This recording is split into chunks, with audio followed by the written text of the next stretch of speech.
Akira adalah seorang introvert yang suka menyendiri di sekolah. Dia membaca manga isekai saat istirahat untuk menghabiskan waktu. Dia mencoba mengalihkan pikirannya, tetapi dia memiliki perasaan aneh bahwa sesuatu yang buruk akan segera terjadi. Tiba-tiba ponselnya mengalami gangguan, dan tinta hitam muncul di langit-langit kelas. Tinta itu membentuk lingkaran sihir yang memindahkan para siswa ke tempat yang aneh. Semua orang lega mereka masih hidup, tetapi mereka bertanya-tanya kemana mereka telah dipindahkan. Seorang pendeta memberitahu mereka bahwa raja mereka ingin berbicara dengan mereka, dan kemudian menyingkir agar sang raja bisa berbicara. Para siswa menuntut penjelasan, tetapi pendeta itu memerintahkan mereka untuk diam dan mendengarkan sang raja. Sang raja berterima kasih kepada para siswa karena telah menjawab panggilannya dari dunia yang jauh. Dia mengungkapkan bahwa mereka sekarang berada di dunia bernama Morrigan. Dan mereka saat ini berada di negara terbesar di benua manusia yang bernama Redus. Sang raja menjelaskan bahwa mereka sedang diserang oleh para iblis. Jadi mereka mencari seorang pahlawan dari dunia lain yang memiliki kekuatan untuk mengalahkan raja iblis. Akira menyadari, dia berada di dunia yang mirip dengan yang dia baca di cerita isekai-nya. Pendeta mengumumkan bahwa mereka mengidentifikasi pahlawan di antara para siswa menggunakan bola kristal. Dia menjelaskan bahwa hanya akan ada satu pahlawan di antara mereka, jadi dia memanggil mereka maju untuk diuji. Walkie maju dan meletakkan tangannya di atas bola kristal. Pendeta itu menginstruksikannya untuk menggunakan pikirannya untuk menanyakan statusnya dan bola kristal akan mengungkapkan kelasnya. Walkie menurut. Dan bola kristal mengungkapkan bahwa dia hanyalah seorang pelatih hewan level 1. Walkie kecewa dengan hasil ini. Tetapi pendeta itu menjelaskan bahwa statusnya melebihi orang biasa di dunia mereka. Dia meyakinkannya bahwa dia akan dikenang sebagai legenda sama seperti sang pahlawan, dan Walkie pun merasa lebih baik. Yuki maju berikutnya, dan bola kristal mengungkapkan bahwa dia adalah seorang disenchanter level 1. Tamoya mengajukan diri selanjutnya dan bola kristal menampilkan bahwa dia adalah seorang kesatria level 1. Shiori memeriksa kelasnya berikutnya dan mengetahui bahwa dia adalah seorang level penyembuh level 1. Pendeta itu mengungkapkan bahwa semua orang bisa melihat status mereka tanpa menyentuh bola kristal. Jika mereka mengucapkan perintah status, seluruh kelas mencobanya dan deskripsi kelas mereka muncul di sebuah layar. Nanas memberitahu Akira bahwa dia adalah seorang penyihir angin. Dan dia bertanya-tanya kelas apa yang didapatkan Akira. Akira menjawab bahwa dia adalah seorang pembunuh bayaran. Dan Nanase tidak terkejut, karena dia bahkan tidak pernah menyadari Akira ada di kelas mereka sampai hari itu. Akira pun melamun saat dia menyadari perbedaan yang sangat besar antara statusnya dan status orang yang sedang diperiksa oleh bola kristal. Dia mencoba memahami mengapa statusnya jauh lebih tinggi. Padahal semua orang dipindahkan ke dunia ini pada saat yang sama. Tsukasa maju ke bola kristal dan terungkap bahwa dialah sang pahlawan. Nanase tidak terkejut karena Tsukasa atletis dan pintar. Tetapi Akira terkejut karena statusnya lebih tinggi dari pahlawan yang diumumkan itu. Nanase mendesak Akira untuk maju dan memeriksa statusnya. Akira ragu-ragu karena dia tidak tahu banyak tentang dunia baru ini.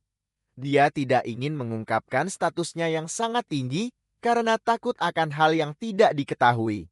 Tetapi dia sadar dia tidak punya pilihan lain. Dia menyadari bahwa dia memiliki kemampuan untuk menyembunyikan kehadirannya. Jadi dia memutuskan untuk mengaktifkannya. Nanas menoleh ke belakang untuk memberitahu Akira bahwa giliran mereka untuk diperiksa. Tetapi dia tidak bisa menemukannya, jadi dia maju sendirian untuk diuji. Sang pendeta mengungkapkan bahwa mereka akan menyediakan peralatan yang sesuai dengan kelas para murid sekarang setelah latihan penilaian selesai. Dia mengarahkan mereka ke sebuah ruangan dan Akira mengikuti diam-diam di belakang mereka. Akira melewati seorang komandan ksatria dan sang komandan mendeteksi kehadirannya tetapi merahasiakannya. Akira berjalan menyusuri lorong dan menyadari ada kamera yang tersembunyi di dinding. Dia menjadi curiga karena mereka sedang dimata-matai. Dia menemukan sebuah ruangan terpencil dan mengambil jubah yang cocok dengan kelasnya sebagai asasin. Dia memutuskan untuk menyelinap keluar melalui jendela dan mengintai istana untuk mencari informasi. Dia memanjat ke puncak istana dengan mudah, tetapi tiba-tiba mendengar suara-suara yang datang dari ruang kerja raja. Jadi dia mengaktifkan sihir penyembunyiannya. Dia menguping pembicaraan antara raja dan sang putri.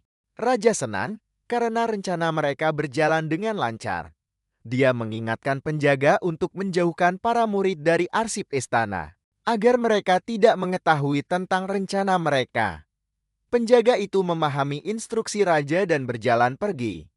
Akira perlahan-lahan menyelinap ke arah raja dan menghunus belatinya.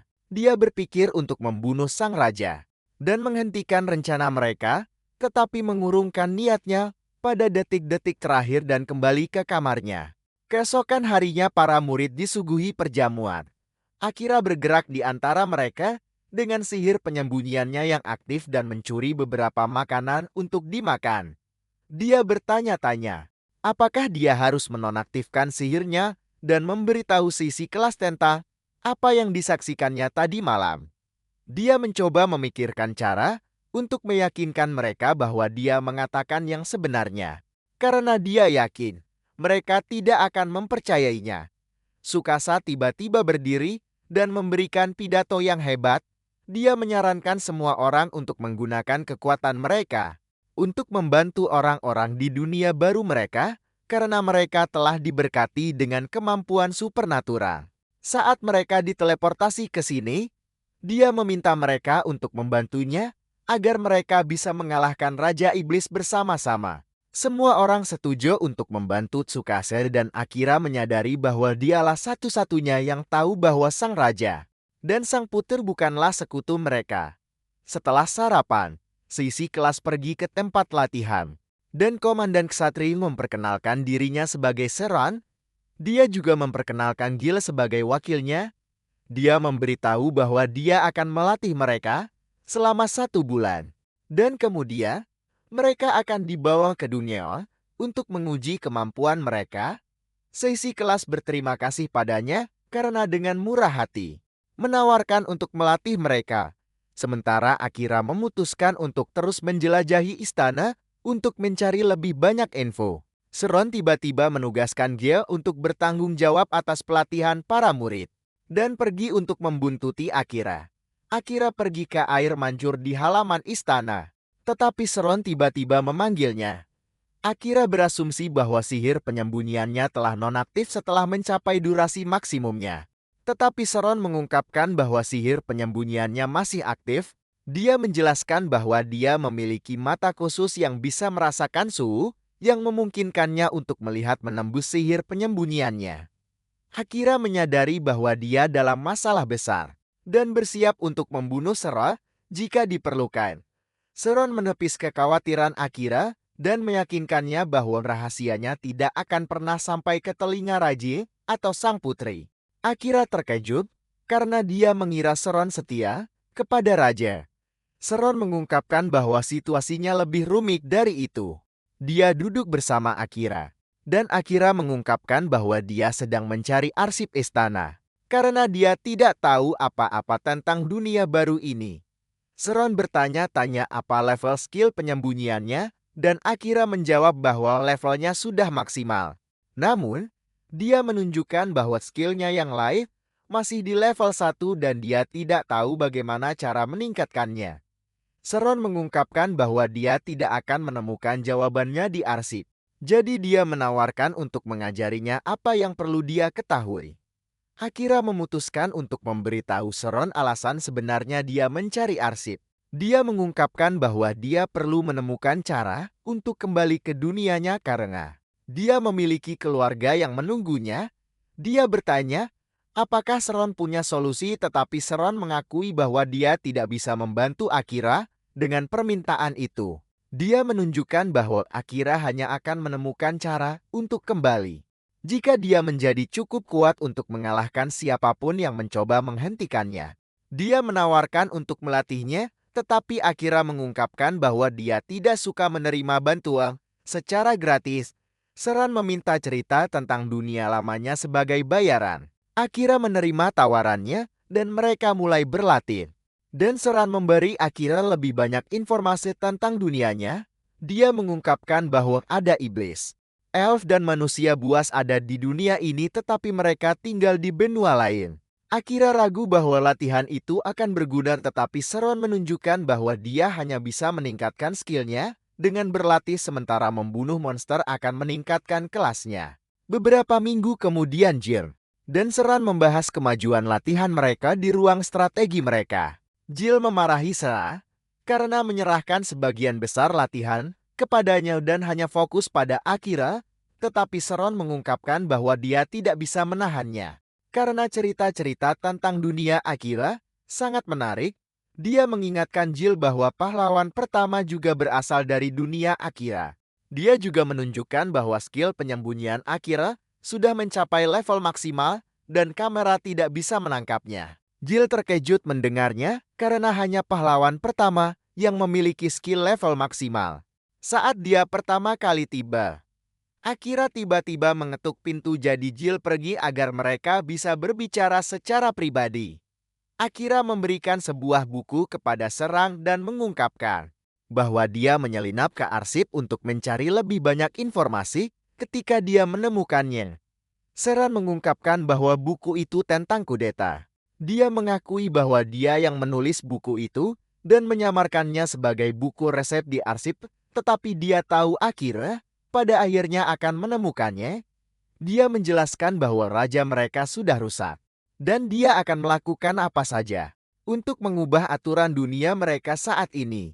Seron ingin sekali mengakhiri pemerintahannya, tetapi sumpahnya sebagai ksatria keluarga kerajaan tidak mengizinkannya melakukannya.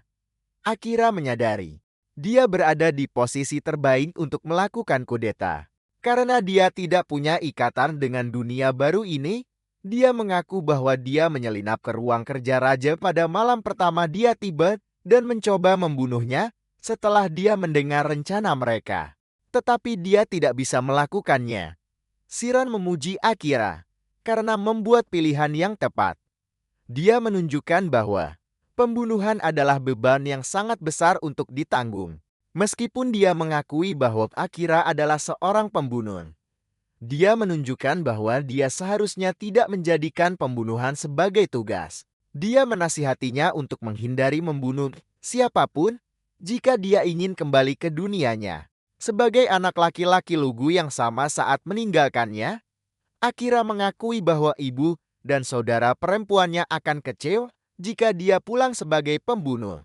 Dia menyadari bahwa Seron terus memberinya nasihat yang baik. Jadi dia menghadapinya dan menuntut untuk tahu mengapa dia terus menjaganya. Siran mengungkapkan bahwa dia membimbingnya karena dia berharap banyak darinya. Dia memperhatikannya sejak hari pertama dia tiba bersama teman-teman sekelasnya. Alih-alih ikut-ikutan dengan yang lain, dia memilih untuk menggunakan otaknya untuk memutuskan tindakan selanjutnya. Ketika dia menyadari bahwa dia berada dalam posisi yang tidak menguntungkan, Saran meminta bantuan Akira untuk melakukan kudeta damai sebelum dia kembali ke dunianya. Akira berjanji untuk memikirkan permintaannya dan akan kembali padanya dengan sebuah jawaban. 1 minggu kemudian Saran mengumpulkan kelas di luar tembok kastil dan mengirim mereka ke labirin besar cantinan. Para penduduk desa keluar beramai-ramai untuk mengantar mereka.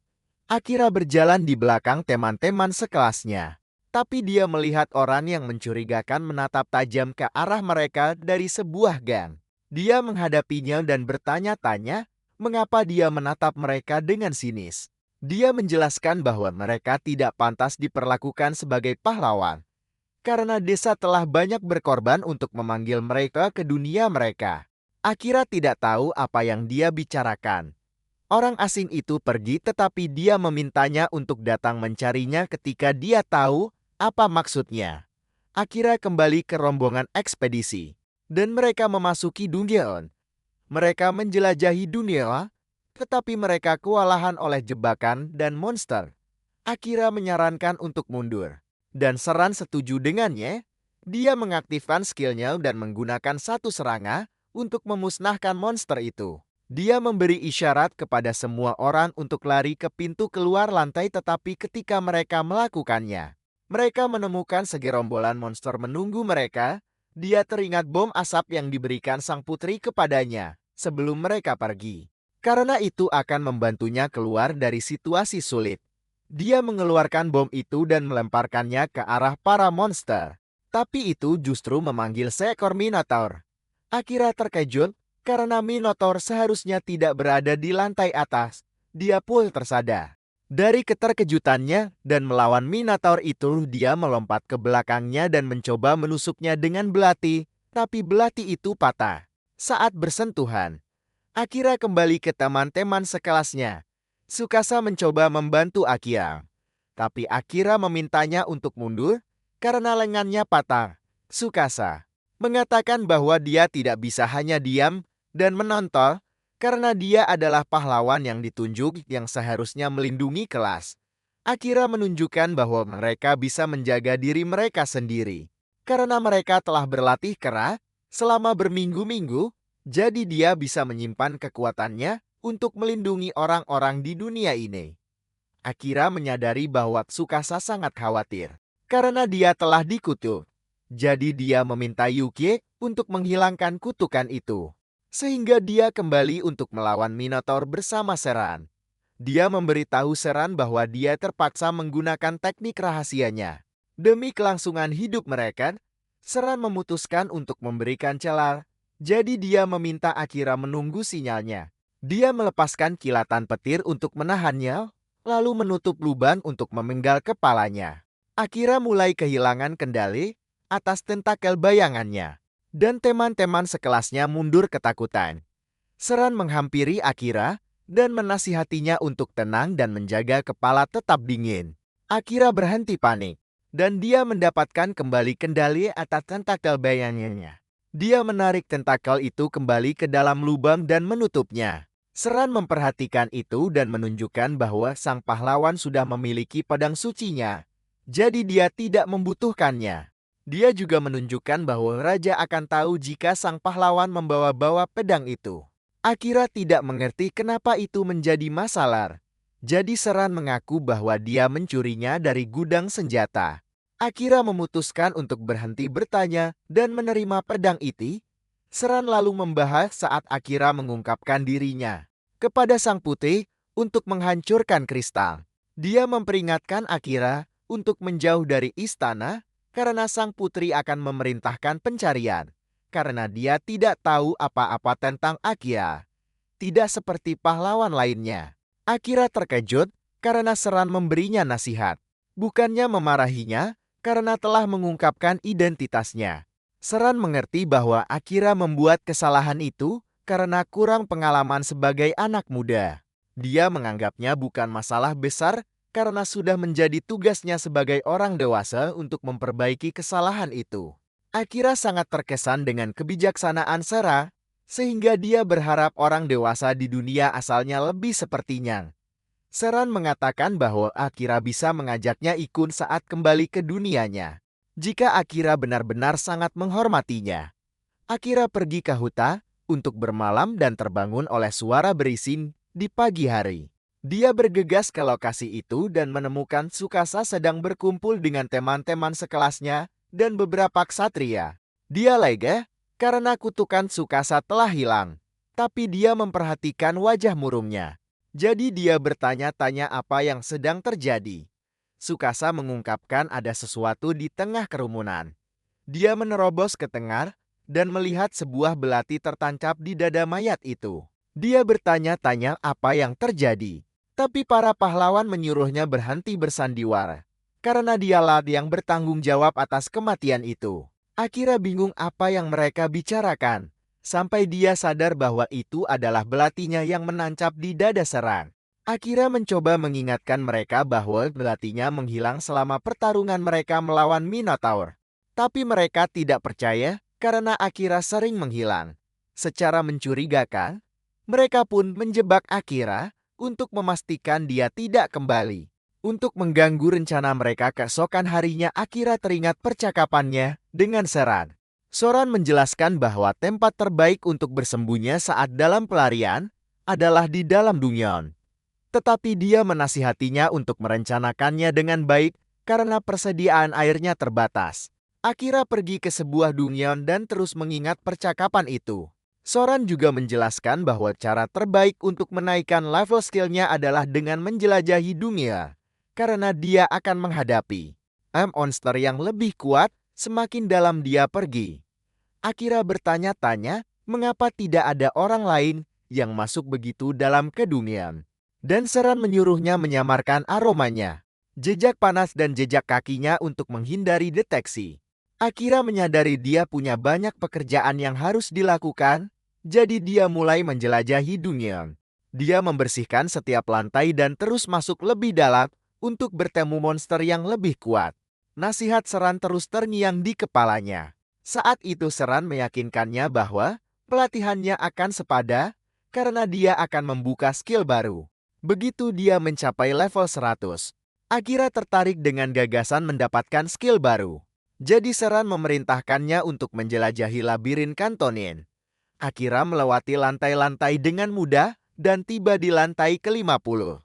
Seran memberitahunya bahwa ketika dia mencapai lantai terakhir dan membunuh bos labirin, atau bos labirin yang membunuhnya, dia menunjukkan bahwa kemampuannya akan meningkat pesat jika dia berhasil menang. Akira membuka pintu dan seekor chimera langsung menyerangnya. Akira berhasil menghindari serangan cakar itu, tetapi saat dia berguling, Dad mengapa skillnya naik level begitu cepat. Tetapi dia memutuskan untuk terus menjelajah lebih dalam ke labirin. Dia bertemu dengan Slimby di lantai ke-75 dan dia yakin wanita itu akan pulih dengan baik. Amelia penasaran bagaimana dia mendapatkan begitu banyak pengalaman dalam merawat orang sakit dan dia mengungkapkan bahwa dia mendapatkannya dari merawat ibunya yang sakit. Amelia memperhatikan angka di dinding dan Akira menjelaskan bahwa mereka berada di level 69. Amelia ingat Akira memberitahunya bahwa mereka berada di level 75. Jadi dia bertanya-tanya mengapa. Akira mengungkapkan bahwa dia harus kembali karena itu adalah lantai terdekat dengan sumber air tempat dia bisa merawatnya. Amelia berbaring kembali, tetapi dia mengakui bahwa tidak ada seorang pun yang pernah berusaha sekeras itu untuk membantunya seperti ini sebelumnya. Meskipun dia seorang bangsawan, Akira memutuskan untuk tidur juga dan mengaktifkan sensornya agar tetap aman. Ketika mereka bangun, mereka melanjutkan perjalanan menyusuri labirin sampai tiba di lantai 80. Akira bertanya-tanya mengapa Amelia mengikutinya. Dia menggunakan skill bayangannya untuk mengalihkan perhatian Nago dan menyerang titik lemahnya. Menyelimuti ruangan dengan cahaya putih. Cahaya itu memudar, dan naga itu berubah menjadi seekor kucing hitam besar. Amelia menilainya dan menyadari kalau ia masih hidup. Dia juga mengetahui kalau makhluk itu memiliki kelas pengubah wujud yang berarti itu bukan naga sungguhan. Dia sudah menduga ini karena naga sungguhan tidak akan kalah semudah itu. Akira menyadari kalau Amelia menggunakan mata dunianya untuk mendapatkan informasi ini dari si kucing. Amelia bertanya-tanya kenapa Akira tidak lebih sering menggunakan miliknya. Dan Akira mengaku kalau dia terlalu lemah untuk mengendalikannya.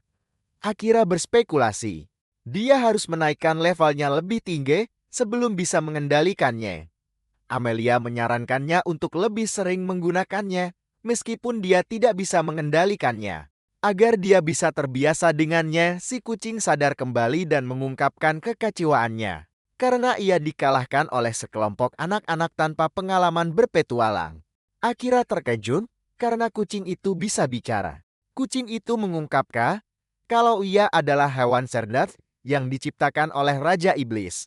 Bukan monster biasa yang bertindak berdasarkan insting. Akira memarahi kucing itu karena terlalu sombong padahal sedang dalam situasi yang rentan. Kucing itu tidak peduli dengan apa yang bisa Akira lakukan padanya. tapi meminta beberapa menit untuk menyampaikan pesan Raja Iblis kepada mereka. Raja Iblis berbicara melalui kucing itu dan memerintahkan Akira untuk pergi ke Gunung Berapi yang merupakan tanah para iblis. Dia mengungkapkan kalau dia akan menunggunya di istananya. Akira terkejut karena Raja Iblis ternyata mengenalnya. Dia bertanya-tanya bagaimana Raja Iblis tahu mereka akan berada di labirin. Kucing itu mengaku tidak tahu karena pikiran Raja Iblis berada di luar jangkauan otaknya yang kecil. Dia berbaring di lantai dengan lega karena telah menyelesaikan tugasnya. Dia rela menerima kematian di tangan Akira, tetapi Akira menolak melakukannya. Kucing itu mengingatkan Akira bahwa semua iblis adalah musuh manusia. Jadi dia tidak seharusnya berbelas kasihan. Akira menjawab kalau dia tidak peduli tentang itu dan menunjukkan iblis bukanlah satu-satunya spesies yang bisa menjadi jahat. Amelia mengingatkannya bahwa mereka tidak bisa meninggalkan ruangan kecuali bos atau penantang terbunuh. Kucing itu bersikeras agar Akira membunuhnya, tetapi Akira menolak karena dia suka kucing. Dia terutama menyukai kucing hitam itu karena bulunya yang bagus. Dan dia bisa berkomunikasi tidak seperti monster lain.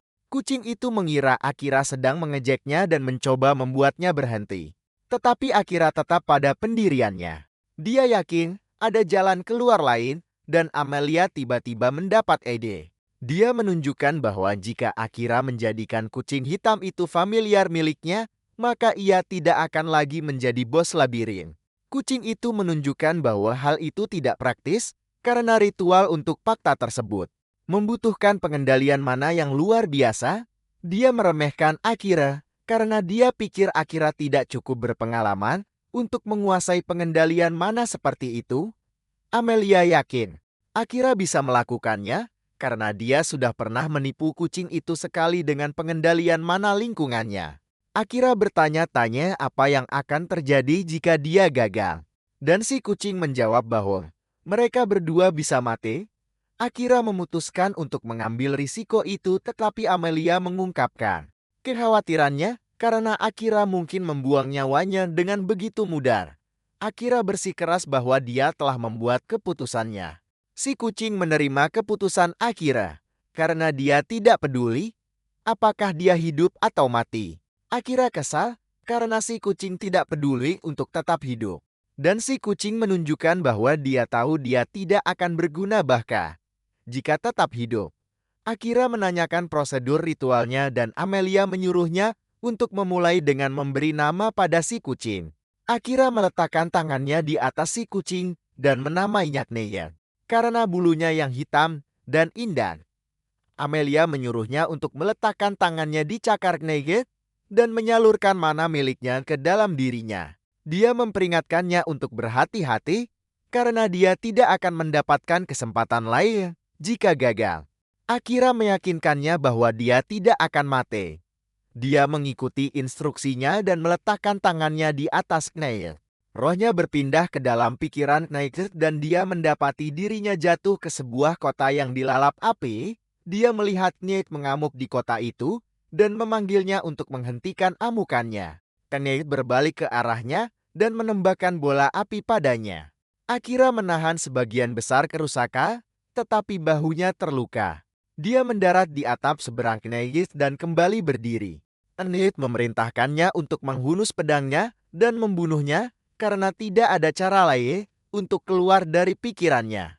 Kneya mengayunkan cakarnya dan melepaskan seberkas energi yang menghancurkan bangunan tempat Akira berdiri.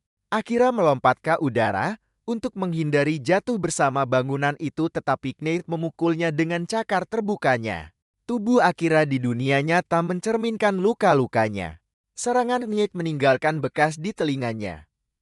Akira melemparkan beberapa pisau ke arah Kneya, dan Kneya yakin Akira akhirnya siap untuk bertarung. Akira menyerang Kneya. Kneya mengulurkan cakarnya untuk membela diri, tetapi Akira sengaja membiarkan dirinya ditusuk. Kneya bertanya-tanya mengapa Akira bersikeras membiarkannya hidup alih-alih membunuhnya dan mendapatkan jalan keluar yang mudah. Akira menunjukkan bahwa dia tidak akan membunuh Kneya karena dia tahu Kneya juga tidak ingin membunuhnya. Enies mengingatkannya bahwa dia adalah monster, tetapi Akira tidak keberatan. Dia tahu Enies sudah muak dan lelah hidup seperti itu. Dia berjanji akan merawatnya dan mengendalikannya agar dia tidak menimbulkan kehancuran seperti yang dia lakukan dalam ingatannya. Enies berubah menjadi kucing rumahan dan meringkuk di pelukan Akira. Akira kembali ke dunia nyata dan Amelia bergegas ke sisinya untuk memastikan dia baik-baik saja. Akira duduk dan menyentuh Nation, tanda di kepala Knight berubah menyerupai simbol fakta di tangan Akira. Knight sadar kembali dan mengungkapkan antusiasmenya tentang masa depan yang menanti mereka berdua. Sebuah lingkaran teleportasi tiba-tiba muncul dan Knight lega ide mereka berhasil.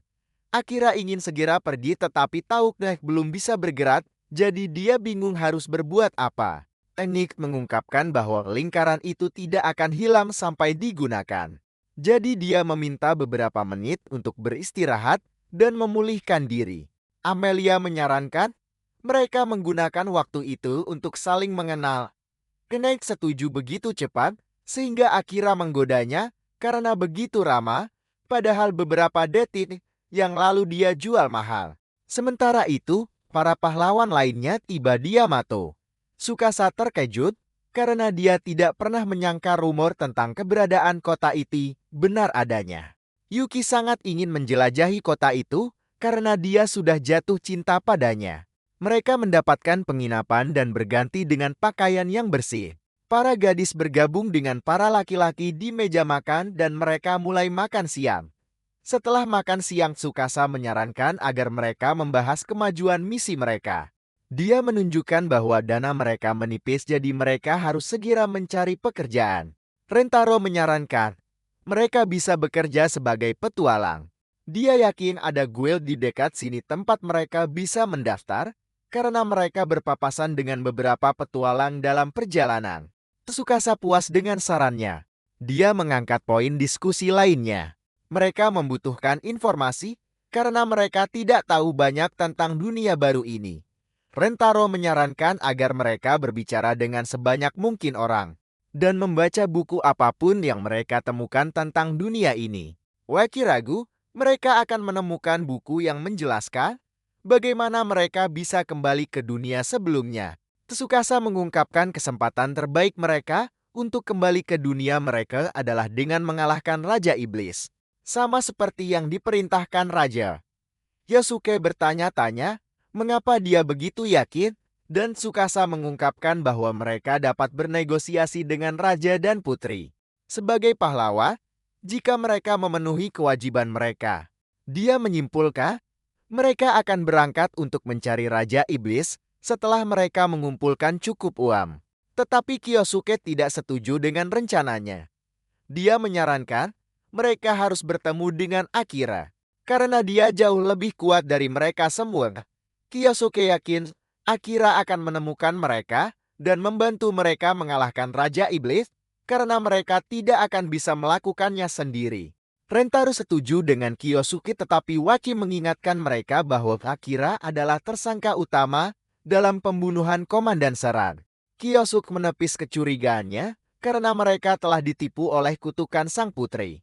Yuki ragu Akira akan setuju untuk pergi bersama mereka karena dia menjalankan rencananya sendiri bahkan ketika mereka bersama di istana.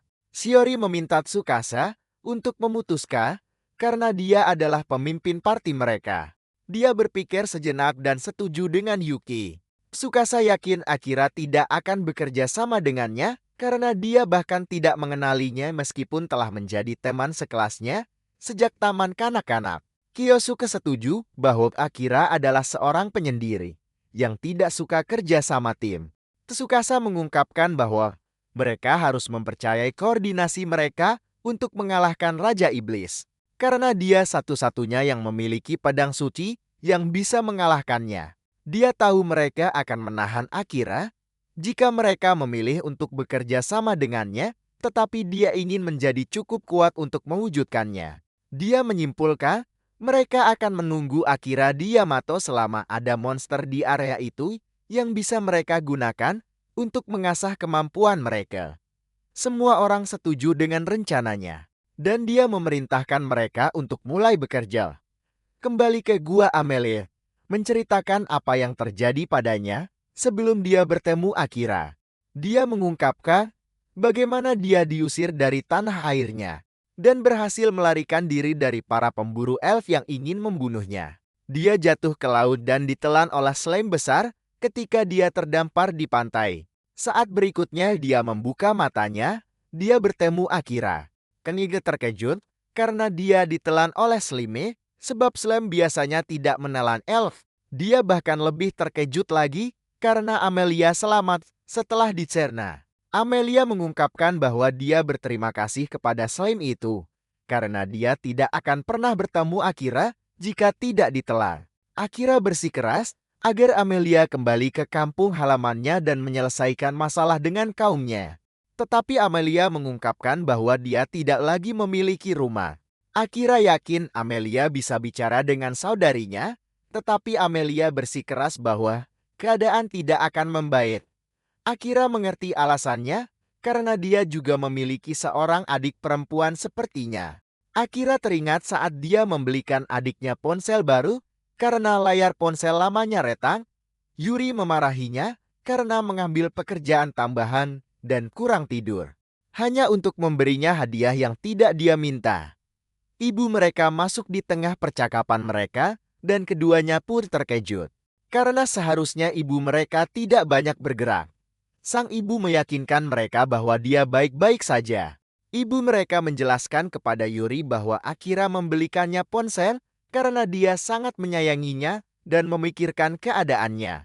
Yuri mencoba bersikap tegar, tetapi akhirnya memutuskan untuk memaafkan kakaknya dan menerima hadiah itu. Akira menjelaskan bahwa pertengkaran dalam keluarga adalah hal yang wajar, tetapi itu tidak akan pernah memutuskan ikatan di antara mereka. Dia mengungkapkan keinginannya untuk kembali ke dunianya, untuk bertemu keluarganya lagi, tetapi dia harus membalaskan dendam kematian Seran terlebih dahulu. Aura membunuhnya begitu kuat hingga membuat Amelia ketakutan. Annette menghampirinya untuk menenangkan Amelia dan memperingatkan Akira agar mengendalikan perasaannya. Dia meminta maaf karena terbawa emosi. Akira memutuskan untuk menebusnya dengan bermain bersama Knege, seperti yang biasa dia lakukan dengan kucing liar di lingkungannya. Knege bersikeras bahwa dia tidak seperti kucing liar, tetapi Akira tidak memedulikannya. Dia membenamkan wajahnya ke bulu Knege yang lembut dan Knege memarahinya karena bertingkah konyol. Knege mengingatkannya bahwa jika salah satu dari mereka mati, yang lain juga akan kehilangan nyawa karena fakta mereka. Akira sadar akan kondisi ini tetapi tidak keberatan. Karena dia bisa berkomunikasi dengan Knege dalam pikirannya tidak peduli seberapa jauh jarak mereka. Amelia cemburu pada Knege karena Akira lebih dekat dengannya daripada dengan Amelia. Setelah beristirahat, mereka berkumpul di sekitar lingkaran teleportasi. Akira bertanya pada Knege kemana tujuan lingkaran itu dan Knege mengaku tidak tahu.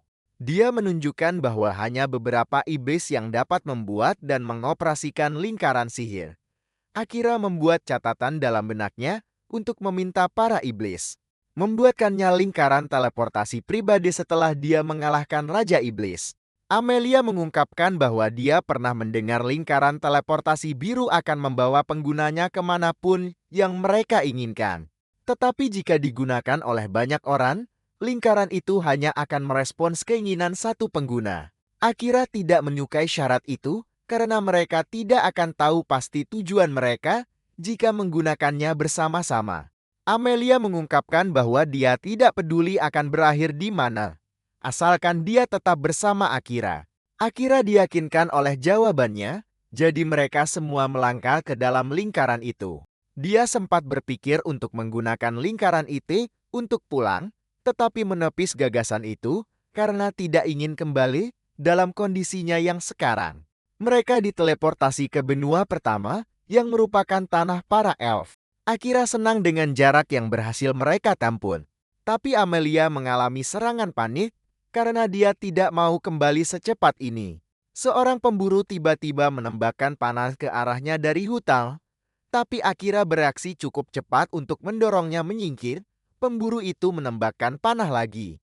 Tapi Akira membalasnya dengan pisau lemparnya. Dia mendekat dan mengancam akan memenggal kepala pemburu itu jika dia menembakkan panah lagi. Amelia dan Kate bergegas menghampirinya. Dia mengenali pemburu itu sebagai Liam. Dia mengungkapkan bahwa Denoa itu bukan lagi rumahnya karena dia tidak lagi diakui sebagai putri mereka. Dia memperingatkannya untuk tetap dalam pelarian. Tapi Akira membuatnya pingsan karena sudah muak dengan mulut besarnya. Amelia berterima kasih padanya, tapi dia bilang tidak ada yang perlu berterima kasih karena mereka sudah dikepung. Dia melihat sekeliling hutan dan melihat puluhan pemburu mengarahkan panah mereka padanya. Keliko keluar dari hutan dan bersumpah akan membuatnya membayar kejahatannya.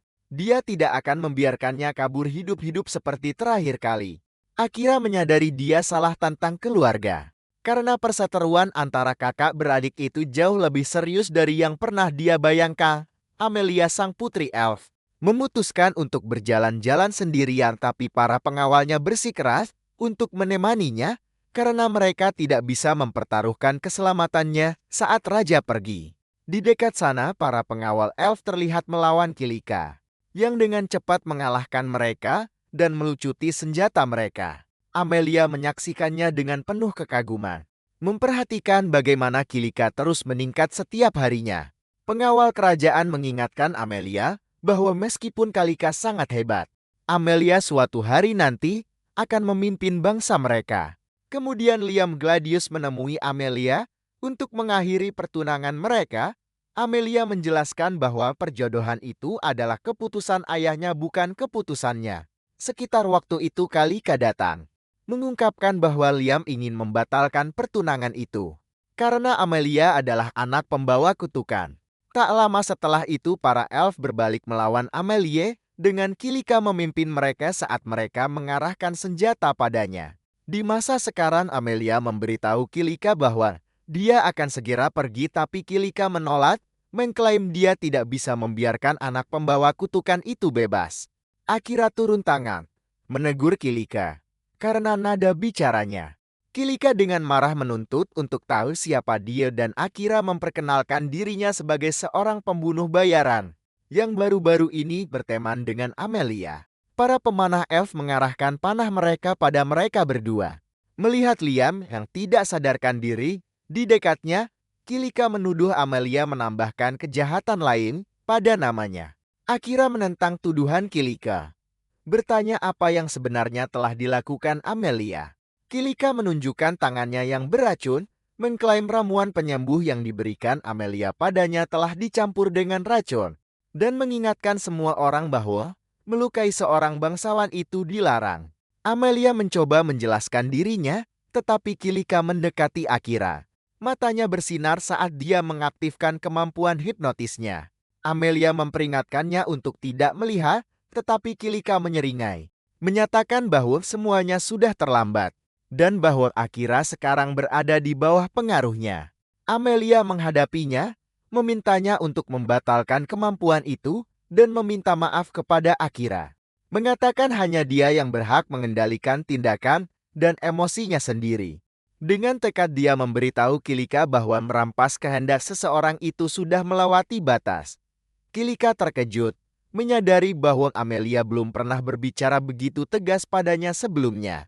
Akira dengan tenang menyala, mengungkapkan bahwa dia tidak terpengaruh oleh kemampuan itu. Yang mengejutkan Kilika, Amelia merasa lega dan ksatria peliharaan Akira berkomentar bahwa kemampuan pengendalian pikiran tidak bekerja pada mereka yang jauh lebih kuat dari penggunanya. Kilika menolak untuk percaya bahwa Akira, yang dia anggap bukan siapa-siapa, lebih kuat darinya. Akira menjawab bahwa dia bisa menghinanya nanti setelah mengakui bahwa dia telah menjebak saudarinya, karena dia ragu Amelia akan pernah menyakiti siapapun dengan sengaja. Kilika yang marah memerintahkan anak buahnya untuk membunuh Akira. Dia melangkah di depan Amelia. Energi bayangannya menyebar saat dia bersiap untuk bertarung. Pada saat itu Raja Elf tiba dan memerintahkan para penjaga untuk menurunkan busur mereka. Dia menuntut penjelasan, tetapi ketika seorang penjaga mencoba menjawab, Dia menghentikannya dan menanyai Kilika secara langsung. Terkejut, Kilika dengan gugup mengakui bahwa dia tidak menyangka raja akan kembali lebih awal. Raja menjelaskan bahwa urusan mendesak membawanya kembali, lalu menuntut kebenaran. Para penjaga semua berpihak pada Kilika, menyalahkan Amelia. Namun, raja dengan cepat menyadari bahwa Kilika menggunakan kemampuan hipnotisnya pada mereka. Dia memerintahkannya untuk segera membatalkannya dan memberitahunya bahwa hukuman akan diputuskan nanti. Raja Elf mendekati Akira dan Amelia, menyatakan bahwa dia akan memastikan Kilika bertanggung jawab dan meminta maaf atas tindakannya. Dia mengutuk serangan pengecut Kilika karena mengandalkan jumlah orang untuk mengalahkan lawannya. Namun, nada bicaranya berubah saat dia dengan dingin menyuruh Akira pergi sekarang karena masalahnya sudah selesai. Amelia memprotes, menjelaskan bahwa Akira telah membantunya dan membawanya dengan selamat ke istana. Namun Raja Elf bersikeras bahwa orang luar dilarang memasuki tanah para elf. Sebagai tanggapan, Amelia menyatakan bahwa dia akan pergi bersama Akira. Karena dia tidak lagi menjadi bagian dari sana, Raja Elf menghantamkan tongkatnya ke tanah menyatakan bahwa Amelia adalah penerusnya dan harus memenuhi tugasnya untuk memimpin kerajaan mereka suatu hari nanti. Akira melangkah maju bersikeras bahwa Amelia punya hak untuk membuat keputusannya sendiri. Bersumpah akan membela pilihannya jika perlu sambil dia menghunus senjatanya. Liam sadar kembali, meminta maaf kepada Raja atas masalah yang terjadi yang membuat Raja Elf menyadari bahwa Akira lah yang telah mengalahkannya. Menyadari tekad Akira, Raja Elf memutuskan untuk menyelesaikan masalah ini melalui duel. Sang pemenang akan menentukan hasilnya dan Kilika akan bertarung. Sebagai perwakilan raja sesuai dengan tradisi elf, duel akan diadakan di bawah pohon suci. Saat mereka berjalan ke sana, Amelia meminta maaf karena telah menyeret Akira ke dalam konflik keluarganya. Tapi Akira meyakinkannya bahwa dia sendiri yang memilih untuk terlibat. Karena penasaran, dia bertanya tentang gelar anak pembawa sial. Amelia menjelaskan bahwa legenda elf menyebutkan saat anak kembar lahir, salah satunya mungkin tidak mirip dengan orang tua mereka, menandai mereka sebagai anak pembawa sial, sebuah pertanda bencana. Akira menyadari bahwa Amelia dan Kilika adalah saudara kembar. Kenneth berkomentar bahwa tahayul semacam itu seharusnya sudah ditinggalkan sejak lama. Sementara Amelia mengakui warna rambut dan matanya tidak sama dengan orang tuanya. Kenneth mengungkapkan ketidakpercayaannya bahwa keluarganya sendiri akan memperlakukannya seperti itu. Akira kemudian berkata bahwa rambut dan mata Amelia itu indah, membuatnya tersipu malu. Kemudian di bawah pohon suci, Akira menghadapi Kilika. Dia memutuskan untuk tidak menggunakan skill penyembunyiannya karena percaya kemenangan sejati harus diraih secara terbuka. Amelia memperingatkannya bahwa Kilika adalah pendekar pedang terbaik di antara para elf dan mendesaknya untuk tetap waspada. Akira menyadari betapa tingginya pujian Amelia terhadap Kilika, dan Amelia menjelaskan bahwa mereka dulu sangat dekat. Dan dia mengagumi dedikasi Kilika untuk menjadi lebih baik. Kilika menghunus pedangnya sementara Akira membiarkan pedangnya tetap di dalam sarungnya. Mengatakan dia tidak mau mengambil risiko membunuhnya. Dia berterima kasih kepada Amelia karena telah membelanya sebelumnya. Mengatakan itu menunjukkan betapa dia peduli dan berjanji akan menang agar Amelia akhirnya bisa bebas hidup sesuai keinginannya. Raja Elf memberi isyarat dimulainya duel. Kilika segera menyerang melancarkan tebasan pedang yang cepat, tapi Akira dengan mudah menghindari setiap serangannya sambil mengakui kecepatan dan keterampilannya yang mengesankan. Kilika menekan lebih keras, namun Akira menghindar ke samping dan mendorongnya menjauh. Kenneth berkomentar kepada Amelia bahwa meskipun Kilika berbakat, Akira jelas lebih unggul. Karena semakin frustrasi, Kilika menyalurkan mana ke pedangnya, menyelimutinya dengan sihir angin. Amelia menjelaskan bahwa angin adalah satu-satunya sihir yang bisa Kilika gunakan, tapi dia telah menguasainya sepenuhnya. Kilika melepaskan rentetan serangan yang diperkuat angin, memaksa Akira untuk menghindar berulang kali. Saat pertarungan berlanjut, Akira melihat air mata di mata Kilika dan diam-diam bertanya-tanya mengapa dia menangis. Tapi dia bersikeras bahwa dia tersenyum dan menjadi lebih agresif.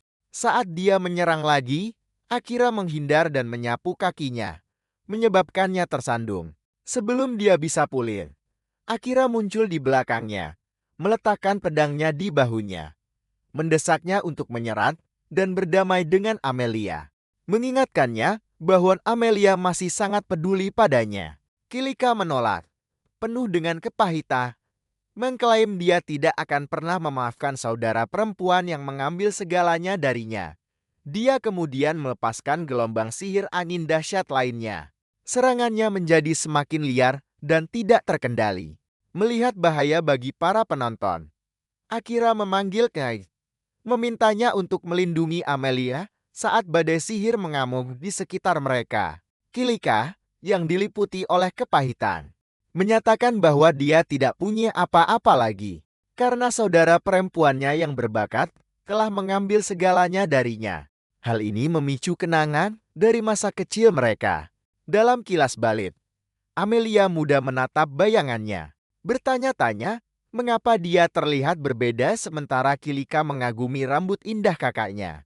Kemudian, selama penilaian kelas, terungkap bahwa Amelia adalah seorang perantara roh, makhluk yang mampu berkomunikasi dengan para dewa dan membengkokkan dunia sesuai kehendaknya setelah bangkit. Kembali ke masa sekarang, Kilika dengan mata penuh kebencian mengklaim bahwa sejak hari itu dan seterusnya semua orang meninggalkannya. Memicu tekadnya untuk mengambil kembali segalanya, dia melanjutkan serangan tanpa henti pada Akira. Sementara itu, Liam tiba dengan barang terbungkus, mendesak Amelia untuk menggunakannya demi menyelamatkan Kilika. Berdiri di atasnya, Amelia memegang cabang dari pohon suci, menyalurkan kekuatan pemurniannya. Cahaya keemasan yang cemerlang memenuhi area itu, mengejutkan semua orang. Cahaya itu menetralkan mantra hipnotis Kilika. Dan menyadari hal ini, Kilika pun panik, percaya bahwa dia akan kehilangan segalanya lagi. Dalam amarahnya dia menyeram dengan amukan yang tak terkendali. Melihat gelombang sihir angin yang dahsyat, Akira sadar bahwa menghindar akan membahayakan para penonton. Saat Kilika kehilangan dirinya dalam kebencian, Akira memanggil sihir bayangan untuk melahap serangannya. Tetapi saat serangannya terbukti terlalu kuat, dia mengalihkan sihir itu untuk melahap dirinya sendiri. Sebaliknya dia menghadapi serangan terakhir Kilika secara langsung, mengakibatkan ledakan dahsyat yang membuatnya terpental.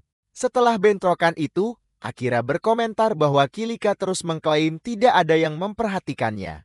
Padahal dia buta terhadap orang-orang yang benar-benar peduli padanya. Saat Amelia dan Liam bergegas menghampirinya, Kilika yang masih terguncang menuduh Liam menahan mantra pemikatnya. Amelia mengungkapkan bahwa Liam tidak pernah terpengaruh sejak awal. Kemudian Raja Elf melangkah maju mengakui bahwa bukan Amelia yang mengambil segalanya dari Kilika melainkan dirinya. Dia melepaskan segel ingatan yang telah dia pasang padanya, memulihkan ingatannya yang hilang. Dalam ingatannya yang pulih, Kilika teringat saat masa kecilnya, dia masuk ke sebuah dungeon. Setelah sosok misterius memberinya sebuah bola hijau, berjanji bahwa bola itu akan memanggil monster yang sempurna untuk menaikkan level. Ketika dia menggunakan bola itu, awan asap hijau muncul, memanggil 4 orc raksasa. Tidak mampu melawan mereka, dia melarikan diri hanya untuk menyadari bahwa monster-monster dungeon mengikutinya. Sesuatu yang seharusnya tidak mungkin terjadi. Bertekad untuk melindungi orang-orangnya, dia kembali menyerbu ke dalam pertempuran. Di tengah kekacauan, seorang goblin menyergap dan menusuk Liam hingga tewas yang membuatnya sangat hancur. Raja Elf menjelaskan bahwa Liam telah meninggal hari itu. Dan rasa bersalah Kilika yang luar biasa hampir membuatnya gila. Untuk menyelamatkannya, dia menggunakan mantra penghapus ingatan. Sementara sihir Amelia, yaitu mantra gravitasi dan kebangkitan yang baru ia ciptakan, telah membawa Liam kembali hidup. Dia menambahkan bahwa Kilika merasa ditinggalkan bukan karena anugerah Amelia, tetapi karena semua orang menyembunyikan kebenaran untuk melindunginya. Bahkan sang raja sendiri mengungkapkan bahwa jika Kilika membuktikan dirinya dalam duel tanpa mengandalkan sihir pengendali, ia akan memberitahukan segalanya padanya. Akira berkomentar bahwa dia dimanfaatkan dalam rencana ini. Tetapi sang raja mengakui bahwa kebenaran terungkap dengan cara yang tak terduga. Liam mengaku bahwa dia pernah berpihak pada Kilika dan membantu mengasingkan Amelia dengan harapan bisa memisahkan mereka. Dia menjelaskan bahwa kemampuan memikat Kilika tidak pernah memengaruhinya karena setelah kebangkitannya, ia membawa sehelai daun dari pohon suci di dalam tubuhnya yang memberinya kekebalan. Dia mengakui bahwa dia mengagumi tekad Kilika yang tak kenal lelah dan tidak tega untuk menghentikannya. Menyadari kesalahannya, Kilika pun hancur. Mengakui bahwa dia salah mengartikan perhatian semua orang sebagai pengabaya dan secara keliru menyalahkan Amelia. Amelia meyakinkannya bahwa dia selalu luar biasa, kuat, baik hati, dan tulus. Dan bahwa tidak seorang pun dari mereka yang pernah berhenti peduli. Kilika memeluk kakaknya sambil menangis, memohon pengampunan. Saat para penjaga bergegas untuk merawat luka-lukanya. Sambil menonton dalam diam, Akira berkata bahwa semua orang benar-benar peduli pada Kilika. Liam setuju. Mengatakan, mereka semua menyayanginya dan selalu ingin dia tahu itu.